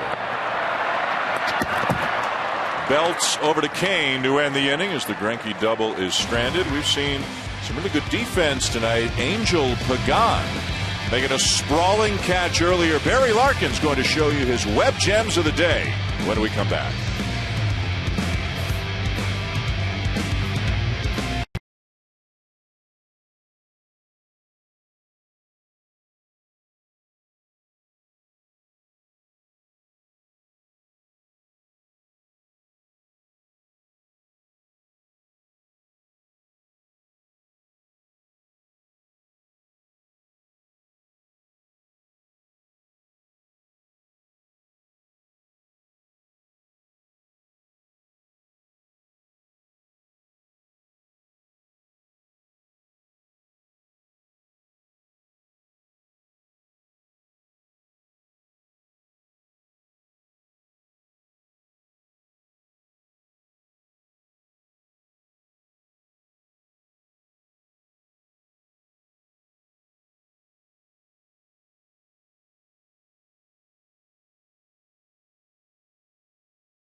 Back to Sunday Night Baseball. Carl Ravitch, Barry Larkin, the game in a moment. Barry's best, the 3 best defensive plays. We will be doing this every single Sunday, so we're looking forward to this. First one, Sam Fold. Every single time this kid gets on the field, you see energy, energy, energy here with the sliding catch. Alexi Ramirez, of course you knew we were going to have a shortstop doing this. Alexi Ramirez showing how the Cubans get it done. Hawk Harrison on the call right there. And Angel Pagan, El Caballo Loco says, Zach Greinke, you can hit the ball, pero aquí no cae. It does not drop right here. So we're going a little Latin flavor. You went Cuban, Latin, you went all those different things. How about that? The Hall of Famer, Barry's best, and he says it's what happened right here on this field. Defense is certainly going to be one of the things that these two teams are going to have to continue to play if they're going to win this division. And make your web, Jim, so we can talk about you here. I hear that. That's Barry Larkin each and every Sunday. Barry's best. John and Dan, back inside to you guys. All right, fellas, thank you. Love to shine the spotlight on a little defense and a great catch by Pagan tonight. But the Giants need some offense right now. Zach Greinke has stymied them on 4 hits, no walks, 8 strikeouts through 5 innings in his second start of the season. Remember, Greinke had the slight calf problem at the beginning of the spring, didn't make the trip to Australia, and needed some time off to get the calf right, but he certainly looks like he's 100% healthy right now. Putting up a good line right now as he is Juan Uribe talk things over as we go to the 6th.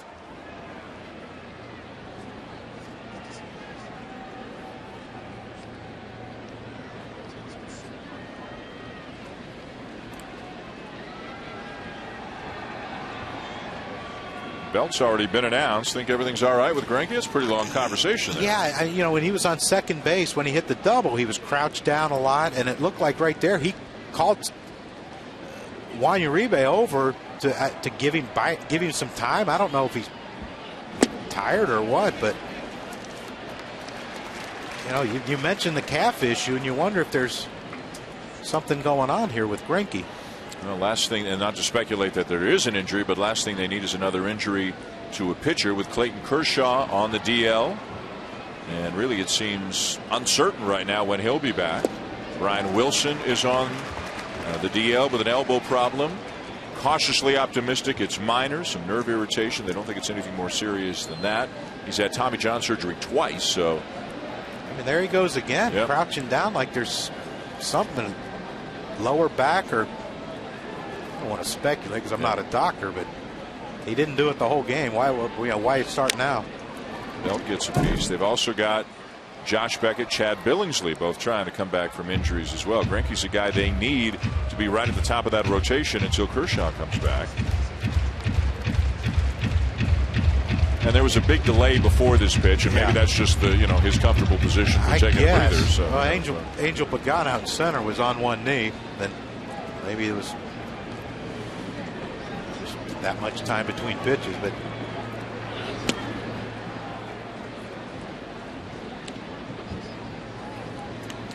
they need that guy back.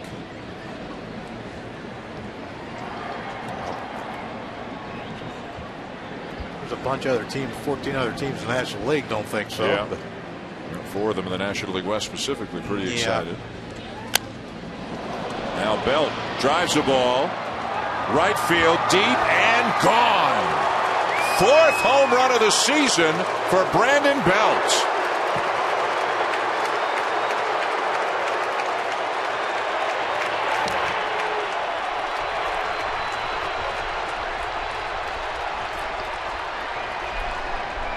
Well, that's what he was talking about, Dan, being able to get to that pitch and being able to drive it and pull it with power. This is a changeup from Greinke or slider, cutter, whatever, 83 miles an hour. And that's the one. He got to that pitch so quick. Look at his top hand. He's not wrapping it over the bat now. He's getting to it quicker. You see how that top hand, the hand, the thumbs up or the palm up, palm down. Before he was palm up and knuckles up on his top hand. And that's why he can stay on that ball and get to it quicker than he was in the past and hit that ball out of the park. Now Sandoval. And a strike of the Belt. I'm not liking this Pablo taking too many pitches. I mean, he's taken 4 already. So Brandon Belt with his 4th home run in 7 games to begin the season. And for the Giants, their 10th home run as a team already. Got a fastball by him at 91. It's 0-2.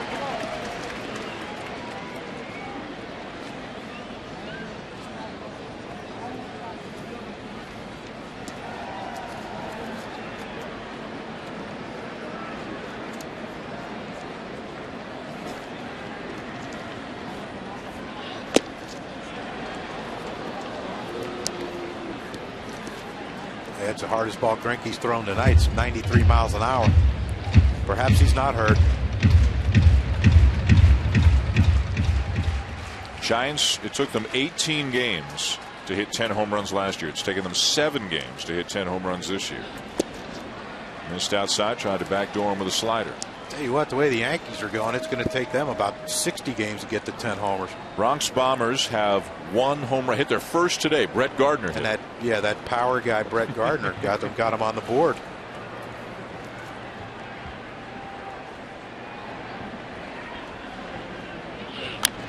So Matt Kemp's got more home runs tonight than the Yankees have on the season. Year.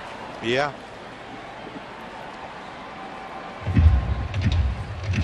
2-2. The count remains on Sandoval.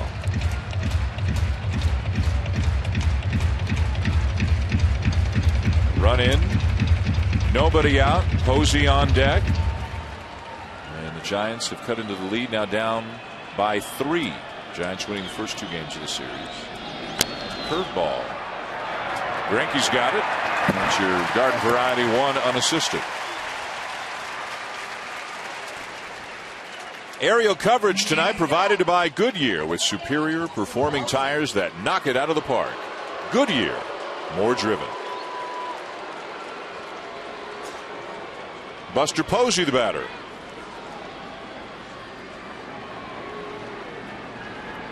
Well, we wondered whether he's favoring something, and then when you know it, he's got to go make a play. Have a look, Crucky. Well, look at the fielding position. Perfect. Squared up to the home plate.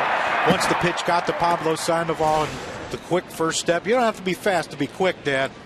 And I know that Clayton Kershaw told me he's sneaky slow, but he's pretty sneaky quick too on that play.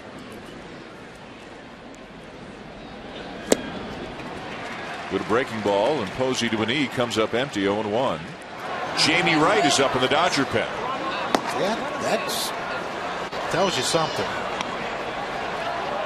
There's Buster at. He needs to be in the Dodger dugout. Get Puig and now Greinke.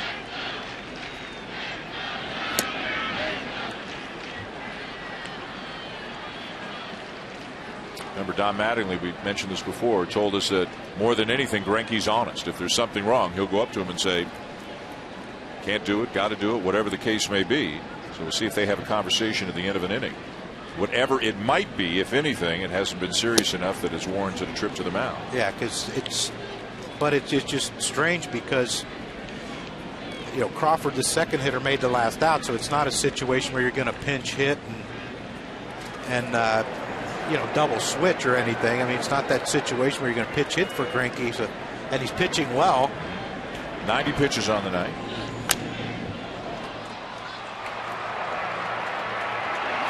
Ethier in right center. 2 down.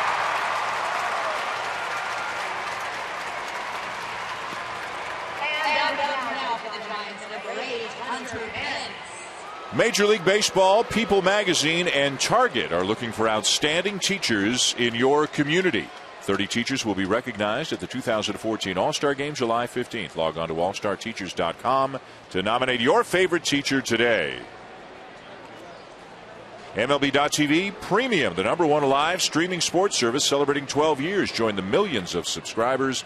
Watch every out-of-market game live in true HD on over 400 devices. Visit MLB.TV for details.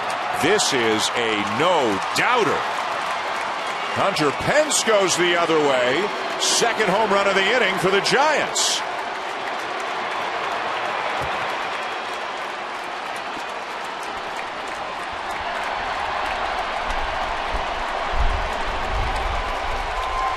Well, this is the issue you face with Hunter Pence, and there's Greinke again crouching behind the mound, is he can hit the high ball, and he can hit it far to all fields.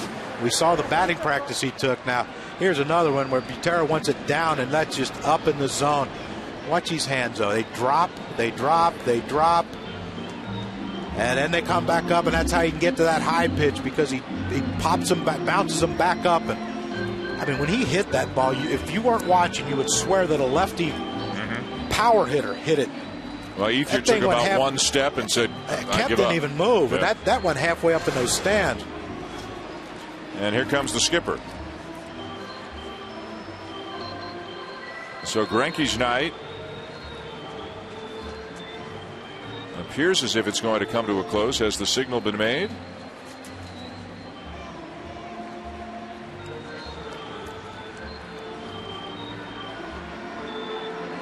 He's going to stay.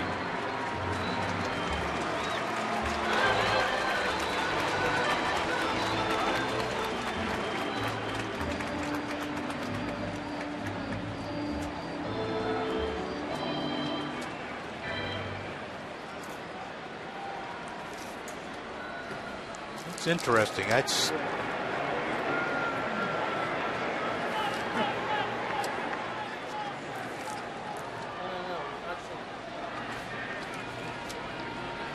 Michael Moore's the batter. And the first pitch slider's fouled off. Yeah, that was there's 2 outs. I'm going to try to go the other way and hit a little broken back single. Yeah. Trying to hit that big scoreboard out there in left center. We've had 5 home runs in the game tonight. We're kind of checking on the progress of Rodriguez and Wright.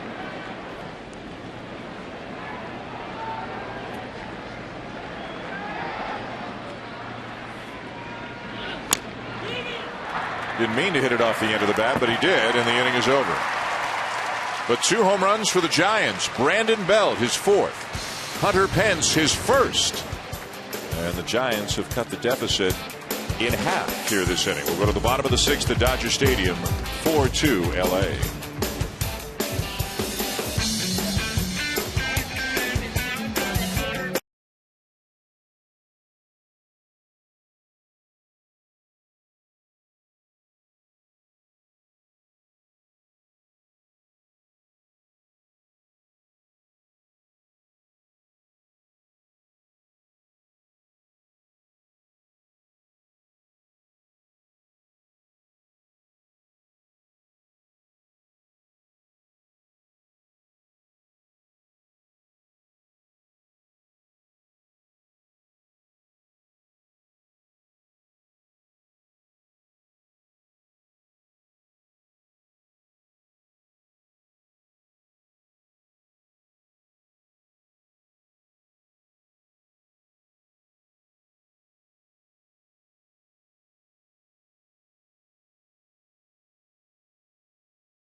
Welcome back to Sunday Night Baseball, presented by Taco Bell.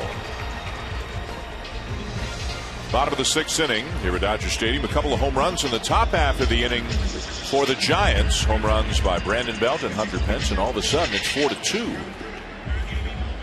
Zach Greinke was getting some handshakes in the dugout, so it appears that his night is done after 6 innings.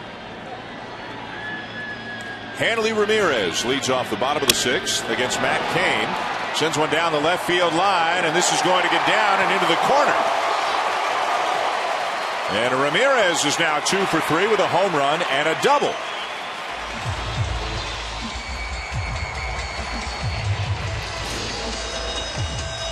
It looks like we're jump-starting the season for Hanley Ramirez. That's just a hanging, breaking ball, and that's another pitch right there that he just got out in front of. Kind of hit it off the end of the bat, but he's so strong he can hit it down in that corner. And that's another mistake by Matt Cain that he kind of got away with by only having a double hit by Hanley Ramirez. The 6th hit of the night for the Dodgers. And they're all extra base hits. 3 homers, 3 doubles. There's Adrian Gonzalez. Why stop at first, Dan? Just a road block to home. Ground ball will move the runner.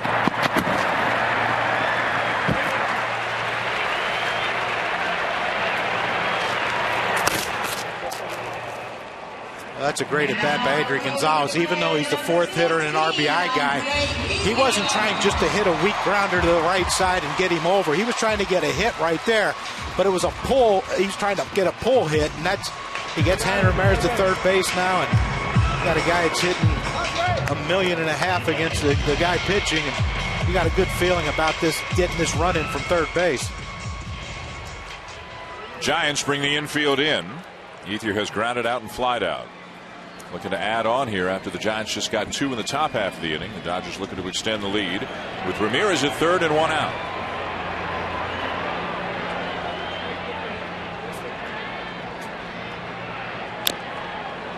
Ouch. Did that shin guard get it? By Ethier's reaction, it doesn't look like it. Looks like it missed the shin guard. I had to hit right above it. If that thing was like an inch higher, he'd be fine.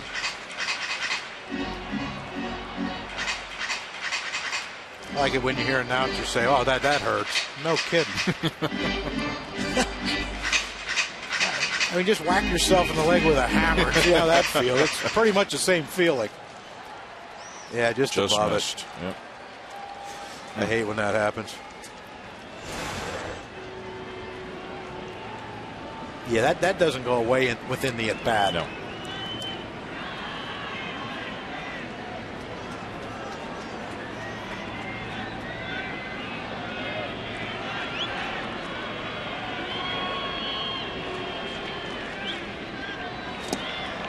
What's worse, the one off the shin or the one off the inside of the foot or the toe or something like that?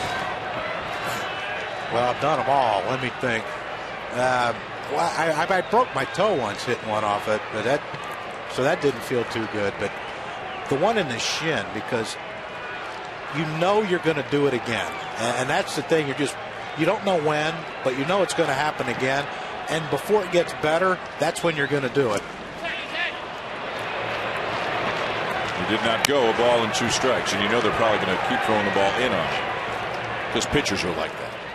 Yeah, that's why we don't like them. But you know, the best pitch really is because now you're thinking, I don't want to do this again, and you start pulling off. You see Ethier, you know, the next 2 pitches, he was trying to get out in front, you know, so he didn't do it again. And Cain keeps throwing that changeup, and he almost got him to swing for strike 3 there and keep handing Ramirez at third base with less than 2 outs.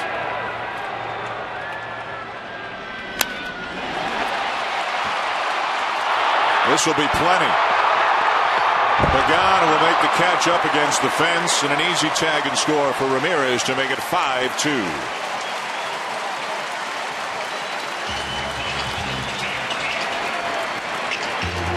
And that'll bring out the star of the night offensively so far for the Dodgers and Matt Kemp. There's the first home run. It's a fastball, pretty much center cut that he hits, but this is the one. He wanted the ball down and away, did Buster Posey, and Cain ran it a little bit up and in, and that's a pitch you never have to worry about if his shoulder's healthy. When he can take that pitch middle in and drive it as far as he did to right center field, that tells you that shoulder's no concern to Matt Kemp right now. Had shoulder issues, hamstring issues, had ankle surgery in October of last year, and breaking out here tonight in his 3rd game since being activated. But that's what makes him so good, because you know most power hitters, you want to jam, you want to try to get in. When he can hit the ball the other way on an inside pitch like that, you know, you're better off just trying to throw him slow stuff and hope he gets himself out when he's rolling. 3 years ago, he hit .324, 39 home runs, 40 stolen bases, 126 RBIs. Bouncer back to the mound. Big hop for Kane. Flip to first. Inning over. The Dodgers had one, though, and at the end of 6, with Chris Withrow looking like he's coming in. They're up 5-2.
ESPN Sunday Night Baseball, presented by Taco Bell, is brought to you by Energizer Max batteries with Power Seal technology, and USAA, proudly serving the financial needs of current and former military members and their families.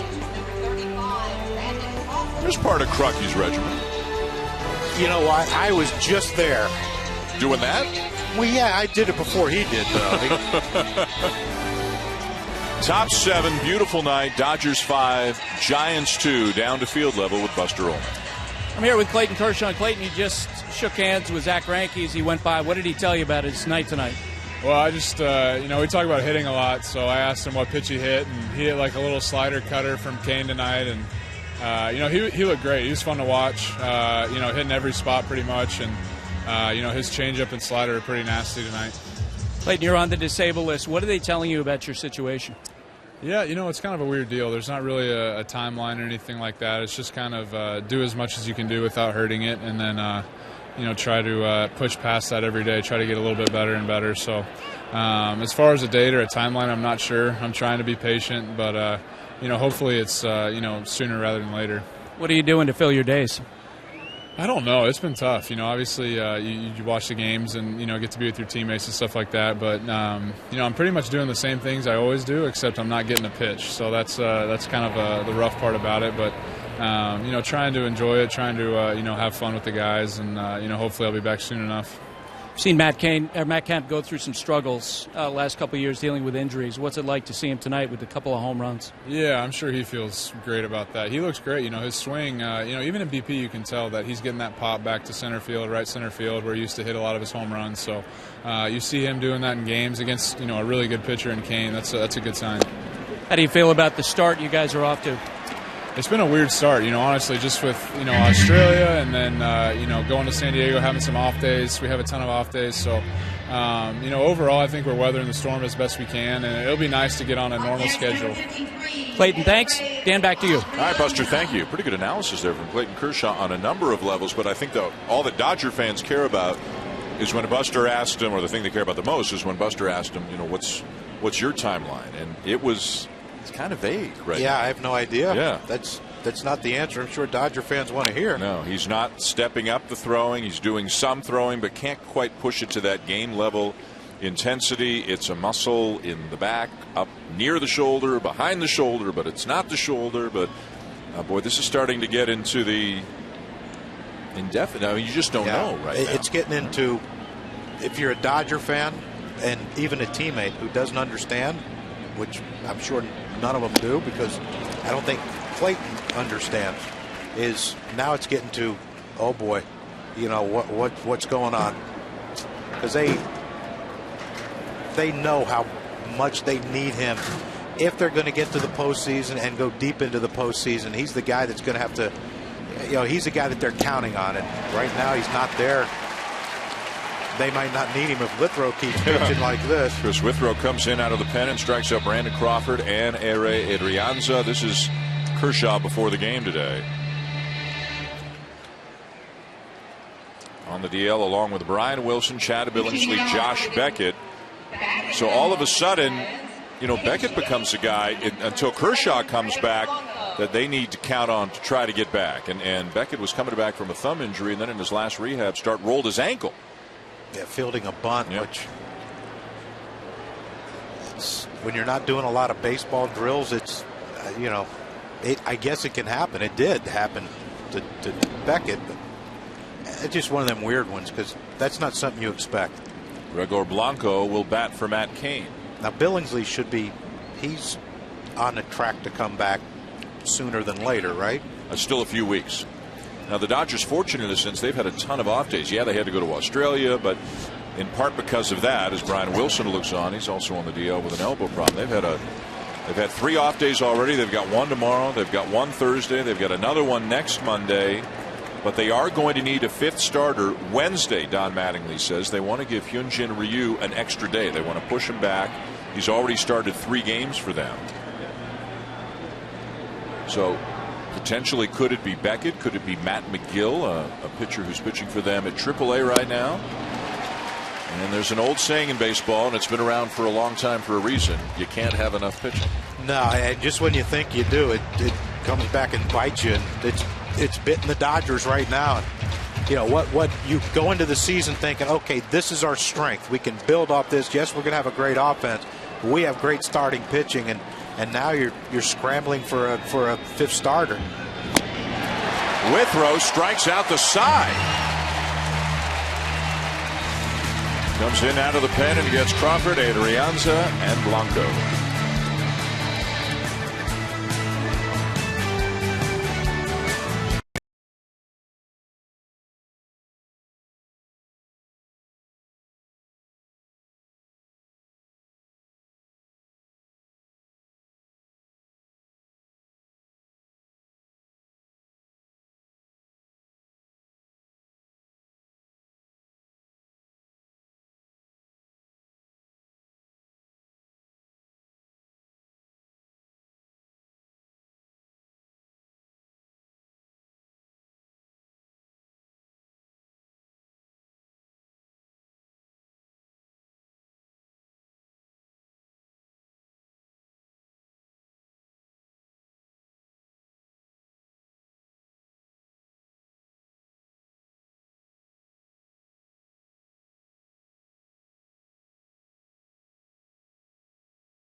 when the nation renews its soul,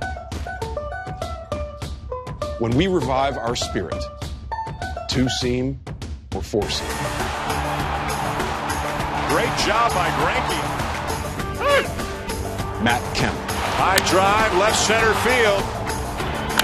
Another home run for Matt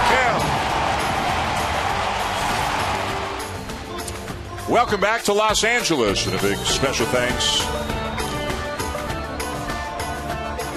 to John Hamm, a big baseball fan, for lending his voice to our production tonight. You can see John and $1 Million Arm opening nationwide May 16th. Time now to take a look at our game track, brought to you by Brute. It's 5-2 for the Dodgers as we go to the bottom of the 7th. A big night for Matt Kemp with 2 home runs. Zach Greinke, a good performance. And now here come the Dodgers in the bottom of the 7th. Juan Uribe to face Juan Gutierrez, 30-year-old right-hander out of Venezuela, who previously has been an Astro, a Diamondback, a Royal, and an Angel. Was a non-roster invitee to big league camp by the Giants this year.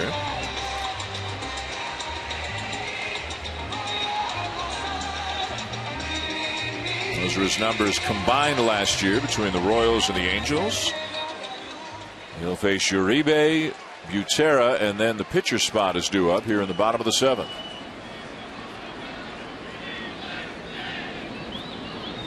Uribe, a ground out and a strikeout. And a broken to bat pop-up for out number 1.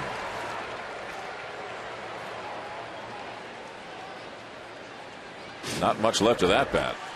There's some shrapnel there in front of home plate, but that's, I'm sure Uribe's faced Gutierrez before, but you like to see at least one pitch just to get a gauge for how hard he's throwing. And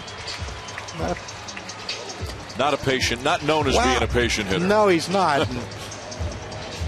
Apparently he didn't like that bat either because, well, it disintegrated, Dan. Butera's 0 for 2.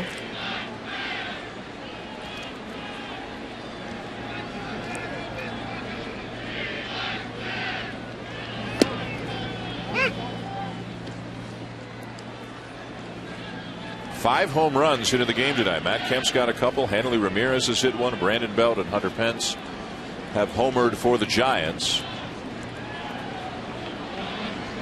And it's 5-2 Dodgers, bottom 7 after the Giants won the first 2 games of the series. How about another series ending today? Milwaukee swept the Red Sox up at Fenway over the weekend.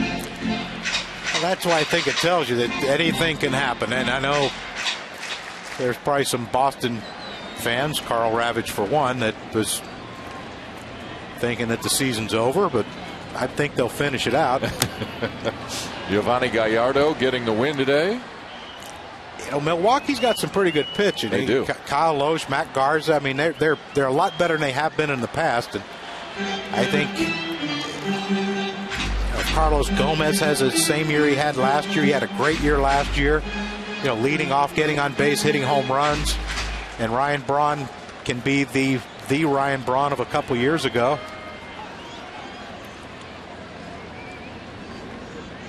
One, 2. And a breaking ball lifted into shallow right center field. Who wants it? Pence, 2 down. Now, Crucky, here's one for you. The sacred grounds of Augusta serve as the backdrop for the season's first major. Which one of golf's greats will sustain the challenge and have the honor of donning the green jacket? The Masters' first and second rounds Thursday and Friday at 3 Eastern on ESPN and also live on Watch ESPN. Who you got? This is your department, my friend. I'm going off the board with Matt Kuchar. I like the way he's been playing. He seems like he has the temperament.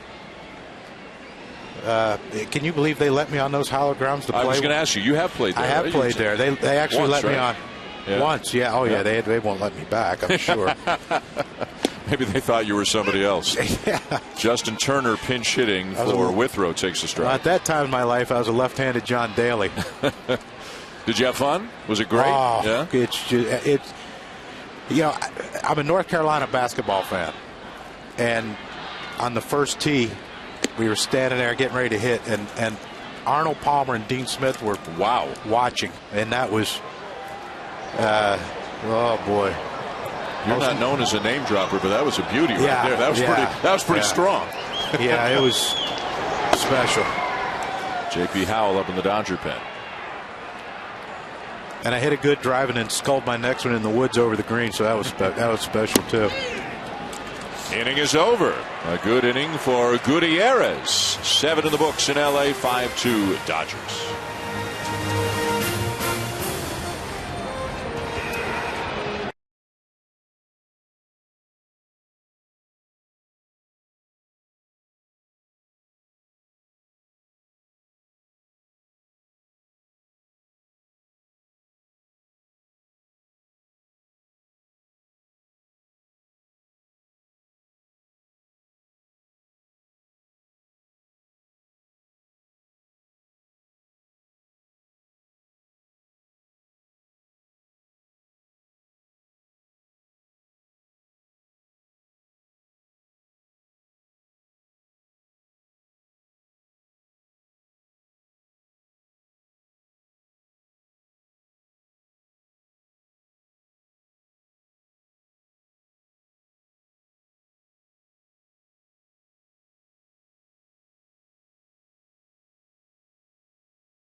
Welcome back to L.A. The Dodgers lead the Giants 5-2. Zach Greinke looks like he's in line for a win if the bullpen can do the job. Well, yeah, and this is what he can do. When you sign him, you would hope you can get the location.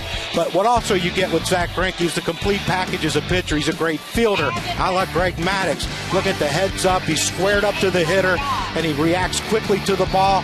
And we know he can hit. He won the Silver Slugger last year. Got robbed his first at bat. Well, this one he hits a double. And that's about as complete a pitcher as you're going to have in Zach Greinke.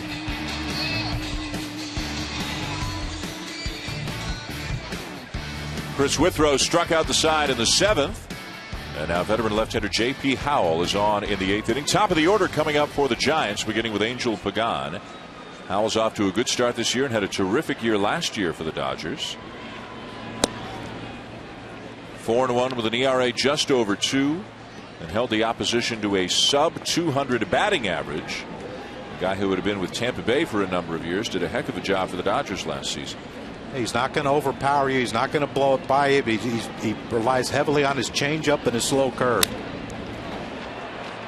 Changeup pulled foul. And until Paco Rodriguez kind of hit a wall right at the end of last season, he and Howell were two pretty effective left-handers to have down in that play. Yeah, really good, because Paco has that unusual wind-up where he, well, You'll hurt yourself little if you try kids, to do it. yeah, my shoulder would rip out of socket, but it's called feed the horse is what they call it in the Naples Little League program, which I never known of a horse to be on the field, but if you want to feed one, go ahead. And J.P. Howe has that deception with the little turn of the back, the off speed. I mean, it looks like he's going to throw it 150 and it comes out of his hand about 84. Pagan 2 for 3.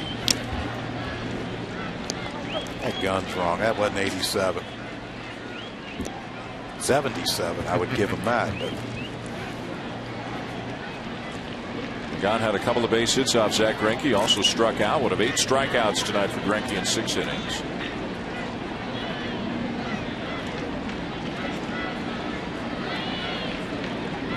Pagan is hitting .433 a week into the season.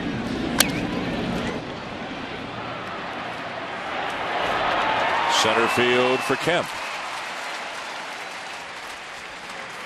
There's Brandon Belt. We talked a lot early in the game about the improvements he's made, and he paid it off.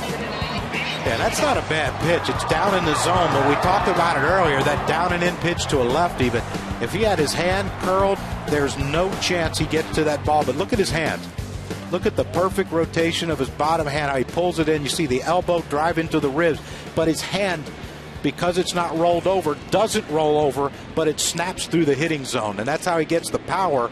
That's how he's generating so much power this year as opposed to any other year in his career.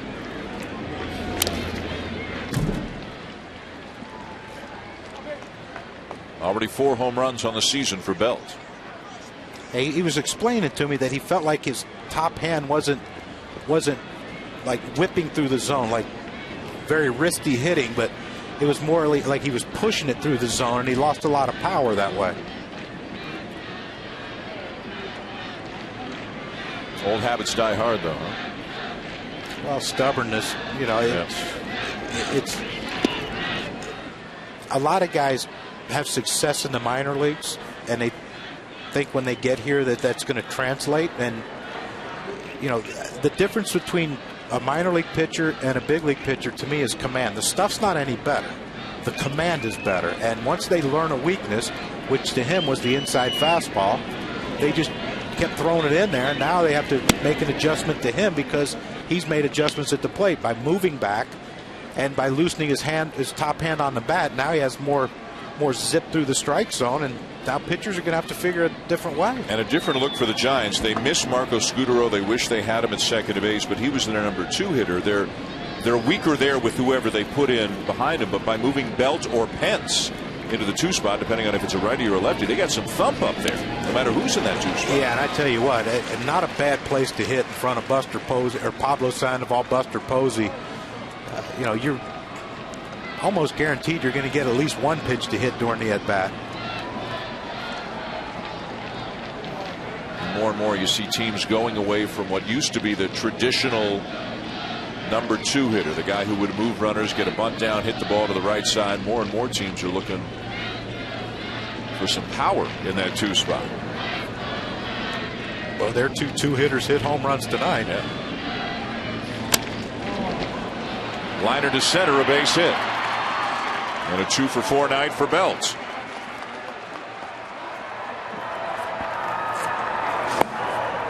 Well, that's the thing. I mean, you look at, because he's back in the box, and he still has a long stride, and he has long legs. And Bruce Bochy said he covers the whole thing. But you see the top hand. That's perfect because it's contact, rollover. And look at this swing.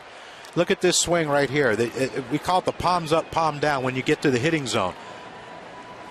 For a left-handed hitter, your right hand is palm down, left hand's palm up, and then after contact is when you roll over. If you roll over too soon, which he was doing with the wrap, first of all, your bat doesn't stay through the hitting zone like it would the other way. It kind of, you know, if your palm's up, palm down, your bat stays through the hitting zone longer. If your bat's wrapped and you cut it short, you're not covering the outside part of the plate, and you're going to get jammed on the inside part. The only thing you can hit something down the middle. Well, they don't throw them there that often. You wish they would, but they don't. And that's where his adjustments have been made. And like I said, now it's time the pitchers have to start adjusting to what Brandon Belt's doing.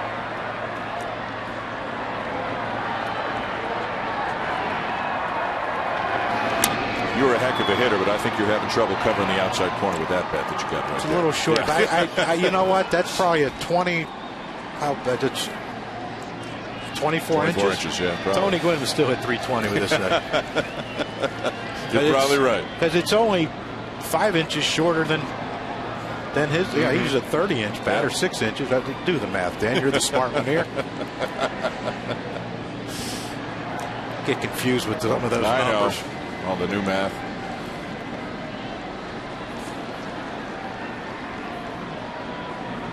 One and one on Sandoval.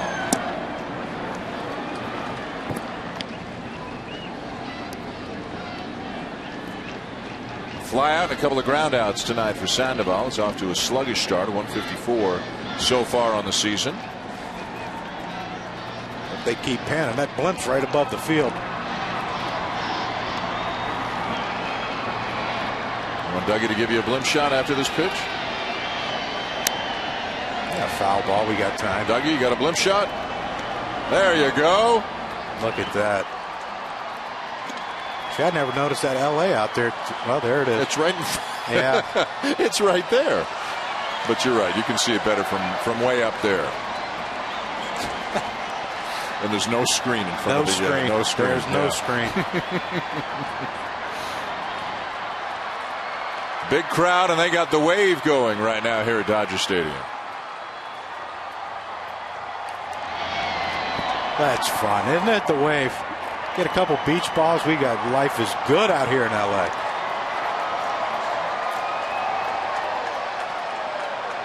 They're coming around us, Dan. Stand up.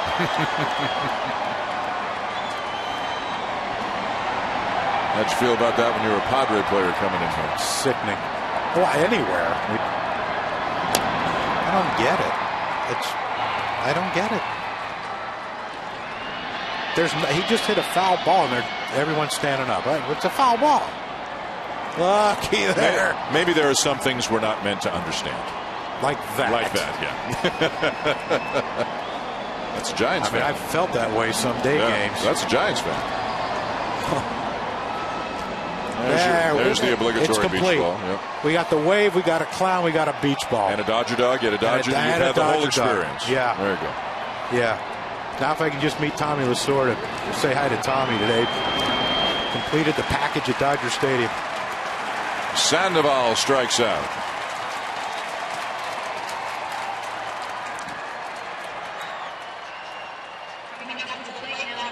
Aerial coverage provided by Goodyear with superior performing tires that knock it out of the park. Goodyear, more driven. Don Mattingly to the mound. Right hand hitting Buster Posey due up. So that means the former closer of the Cleveland Indians, Chris Perez, will be coming into the game looking for the last out of the eighth.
ESPN's Sunday Night Baseball is presented by Taco Bell. Sometimes you gotta live Moss.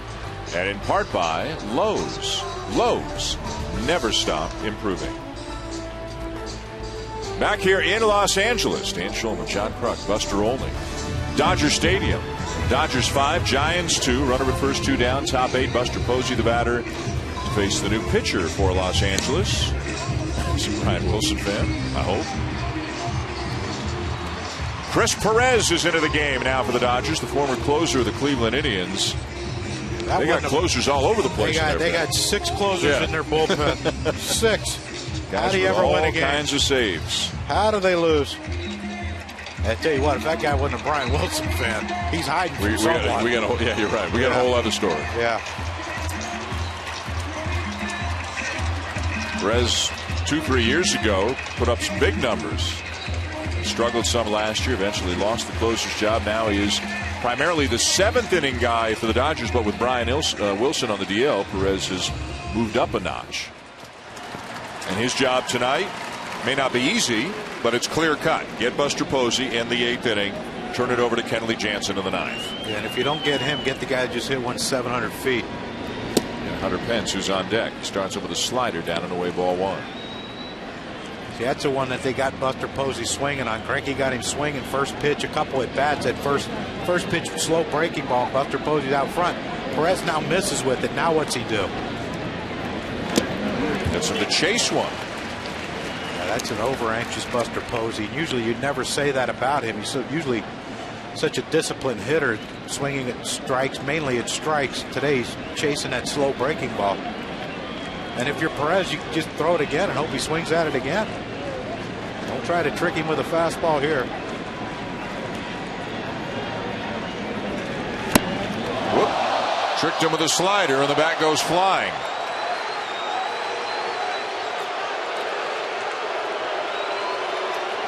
And you got to give it back. Sorry, kiddo. You might get a trade, but you got to give it back. I am certain, 100% certain, that Buster Posey didn't mean to throw his bat up in the stands. Why do they boo when that happens?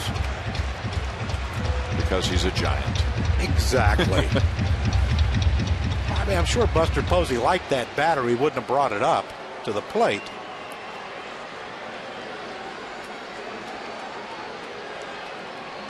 It's a good toss, though. I mean, he had some good distance, little hang time. Cleared. I mean, Ray 4 Guy rows behind the dugout. Ray Guy would have been proud of that one. Nothing but sliders, and Perez does his job, striking out Posey to end the inning.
Bottom 8, beautiful night in Los Angeles. The Dodgers up 5-2 on the Giants. Trying to avoid a sweep here at the hands of San Francisco.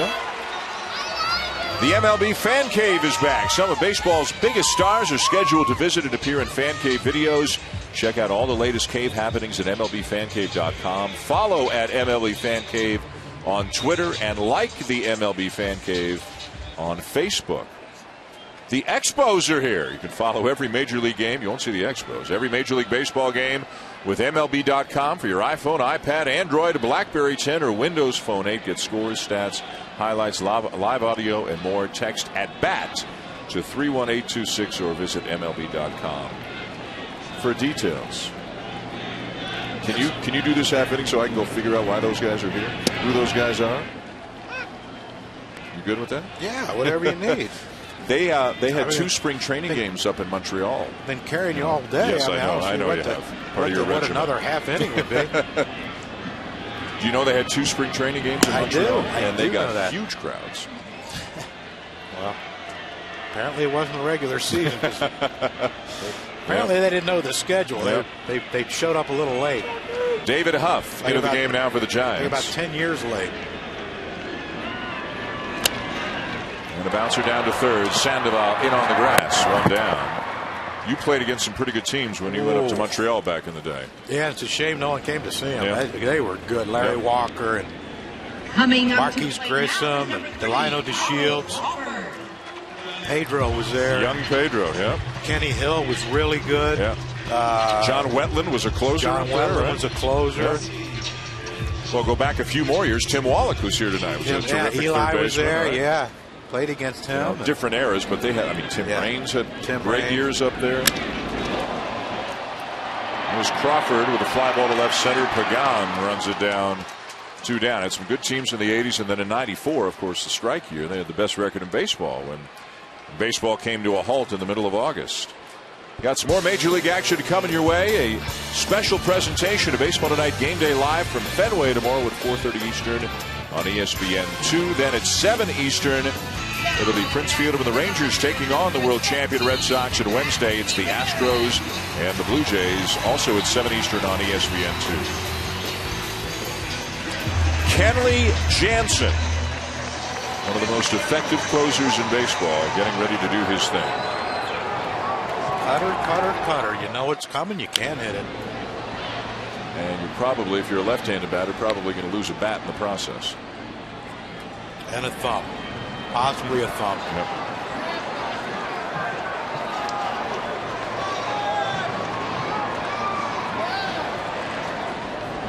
Hanley Ramirez 2 for 3 with a home run and a double tonight.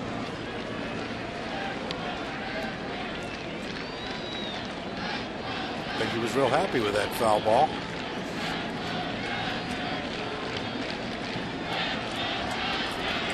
You want to take it from there? I think he'll make a little adjustment here.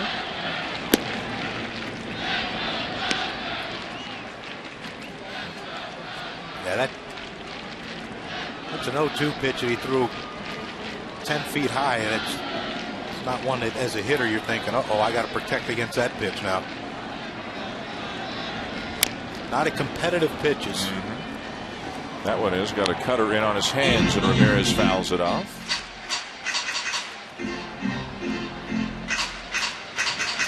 $48,367 the attendance here tonight. How much? $48,367 paid. Wow. Dodgers have already sold more than 3 million tickets. Did not go. 2 balls, 2 strikes.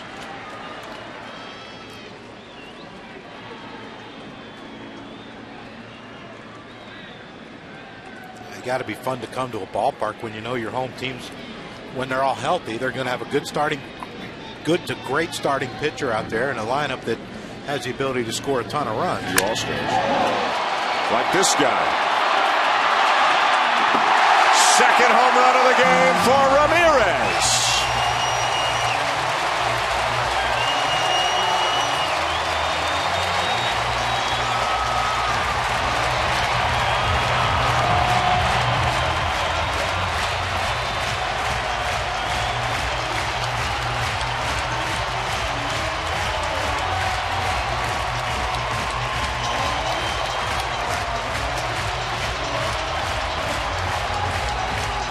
They made a little adjustment.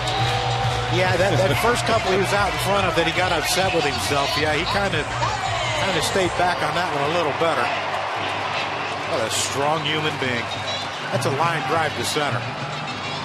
400-foot line drive. Yeah. Where the ball doesn't carry traditionally. Yeah, that's the way I always felt when I played here. 15th multi-home run game of Hanley Ramirez's big league career, and we're told the 6 home runs hit tonight, 4 by the Dodgers, 2 by the Giants, the most hit in a game this season. You wonder now if we're going to see Kenley Jansen now that it's not a safe situation. They're off tomorrow, so yes, we will see. And he's been up, and we'll find out in a matter of seconds as Gonzalez grounds out. 2 homers for Ramirez, 2 for Kemp, 6-2 Dodgers at the end of 8. Some very talented hitters showing their stuff here tonight for LA. A 2-homer double night, 3 for 4, 3 extra base hits for Hanley Ramirez. And we are indeed going to see Kenley Jansen, although it is not a safe situation. The gate is open, and the big fella is on his way into the game to try to lock it up for the Dodgers.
Six to 2 on the Giants.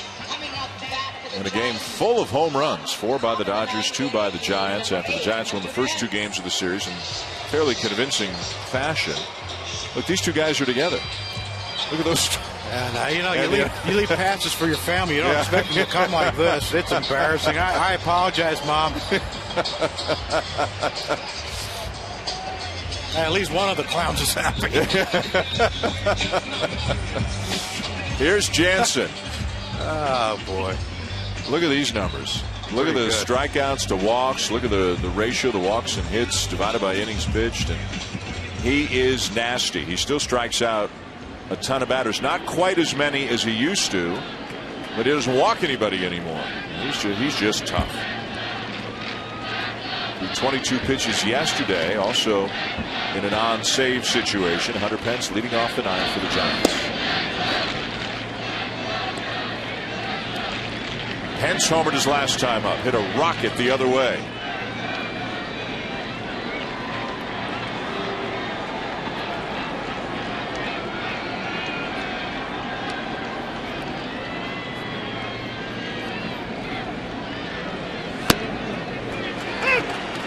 So what makes him so tough? We know it's a cutter. Is it the late movement? Not to say he's Mariano Rivera, but is it the same kind of situation? Yeah, it's the same kind of situation because your eyes tell you it's fastball, and even though your brain knows it's going to cut, your eyes and your body can't convince yourself of that. So do you give up on it, or you just hit it with the wrong part of the bat? Both. Yep. Both. I mean, that was one right there that Hunter Pence gave up on because it was started at him and broke over the inside part of the plate, and he gave a little bit.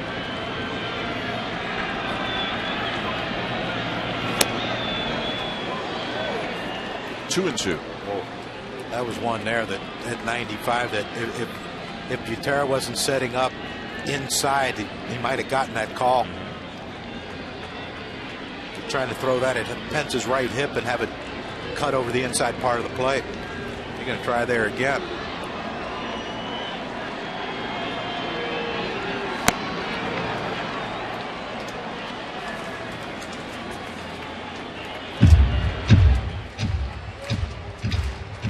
So 3-2 on Pence. Morse and Crawford to follow. Last chance for the Giants. And this is here, 3-2. You're up 6-2. This is a pitch where you throw your cutter down the center of the plate. If it cuts away, it cuts away. If it doesn't, you take your chance. If he hits it 600 feet, you still got a 3-run lead. Got it.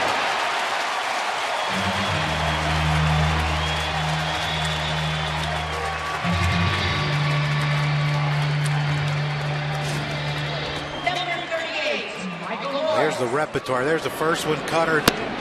Second one, cutter, and Hunter Pence is taken, and now it's 1-2. And this is when he tried to get the strikeout. That's a close pitch that he missed because the catcher was sitting inside, and then he tried to come in, and then that high cutter away. And you see Hunter Pence's left hip is flying open because he came inside on him a couple times off the plate, and so Hunter Pence naturally, I'm going to look for something in there. And even though it was 3-2, he's still looking. Now Morse flares one into right field for a base hit. And he's 2 for 4.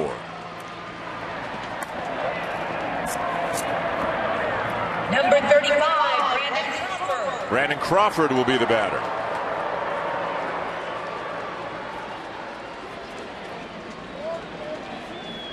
Both teams are off tomorrow. The Dodgers are going to welcome the Detroit Tigers here to Dodger Stadium for a quick 2-game series Tuesday and Wednesday. Natural rivalry. I don't know who's pitching for the Tigers, but I'm sure he's good. Wouldn't you think? Chances are. Scherzer, who won the Cy Young on Tuesday, and Sanchez, who won the ERA title on Wednesday. Yeah. I mean, you know, you're looking at the schedule. All right, we got Detroit for 2 games. Probably not going to get their best. Well, there we go. Go get them, boys. Dan Herron starts Tuesday for the Dodgers. They haven't announced a starter yet for Wednesday. Tigers lost for the first time today.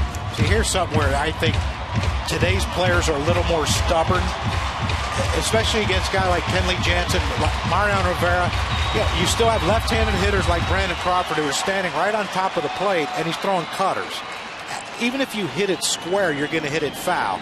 You know, why don't you back off the plate a little bit and make him throw it on the outside part of the plate? And if he tries to throw it inside, then you have a chance at it. 2 down. What it does is it makes you open up. And you know, Kenley Jansen threw that pitch away, and Crawford had no chance of getting to it. Because he's so conscious of, I'm on top of the plate, he throws that cutter inside, I have to get to it quicker.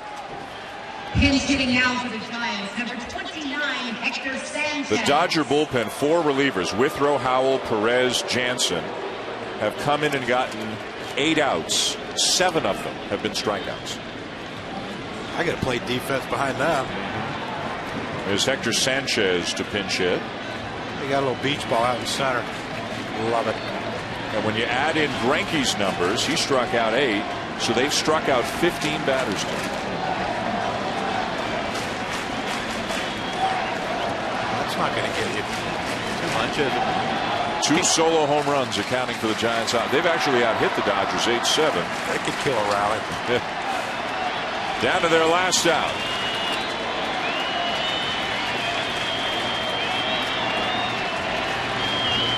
Runner goes. Pitch taken for ball 1, and Morse into second on defensive indifference.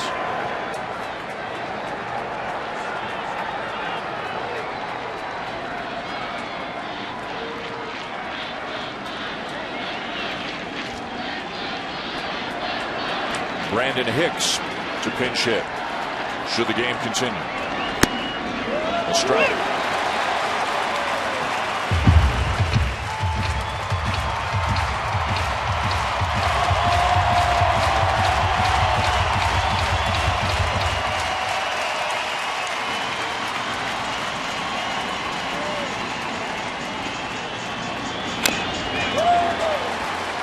One and 2. Isn't it amazing how you think you're getting a good swing against a cutter, and then you either hit the top of the ball and you roll over, hit a little weak foul ball, or you break your bat and hit a little blooper between first base and the dugout. I don't know why more guys don't throw it.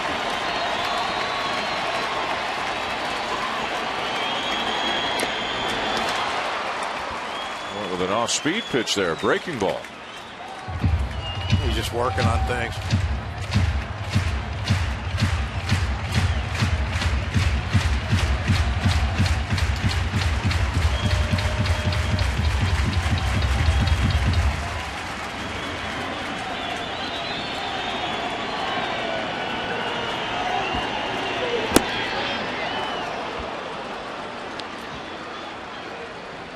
Throws some at 91, 92, but he can muscle up to 95 when he needs it. And still moves, which is what makes him so dangerous. I'm going to predict he's throwing a cutter here, although he shook off. Ouch. Tell you what, so far the hitter's shin guards have become irrelevant. They haven't really worked in this game. That would look like it hit him on the arch of the foot. So you're Sanchez, you don't start, you sit for 3 hours, you're asked to pinch hit against one of the toughest guys in baseball, and you hit it right off the inside of your foot. Yeah, and that even hit the pad a little, so.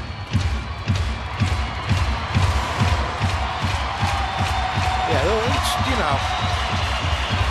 you wonder why, when you're not an everyday player, why it's so difficult to hit for a high average. That's why guys like Lenny Harris and Manny Mota, who was a great pitch hitter for the Dodgers, it's a gift, and it's probably the hardest thing to do, because especially if you're a guy with some power, you're gonna hit off the closer.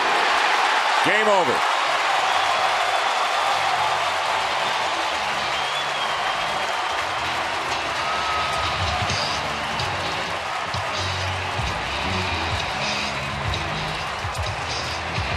The pitching was terrific. The power was impressive. And the Dodgers avoid a sweep at the hands of the Giants as they bounce back with a 6-2 win tonight here in the final game of the series. We'll take a quick break and come back and wrap it up from Los Angeles right after this.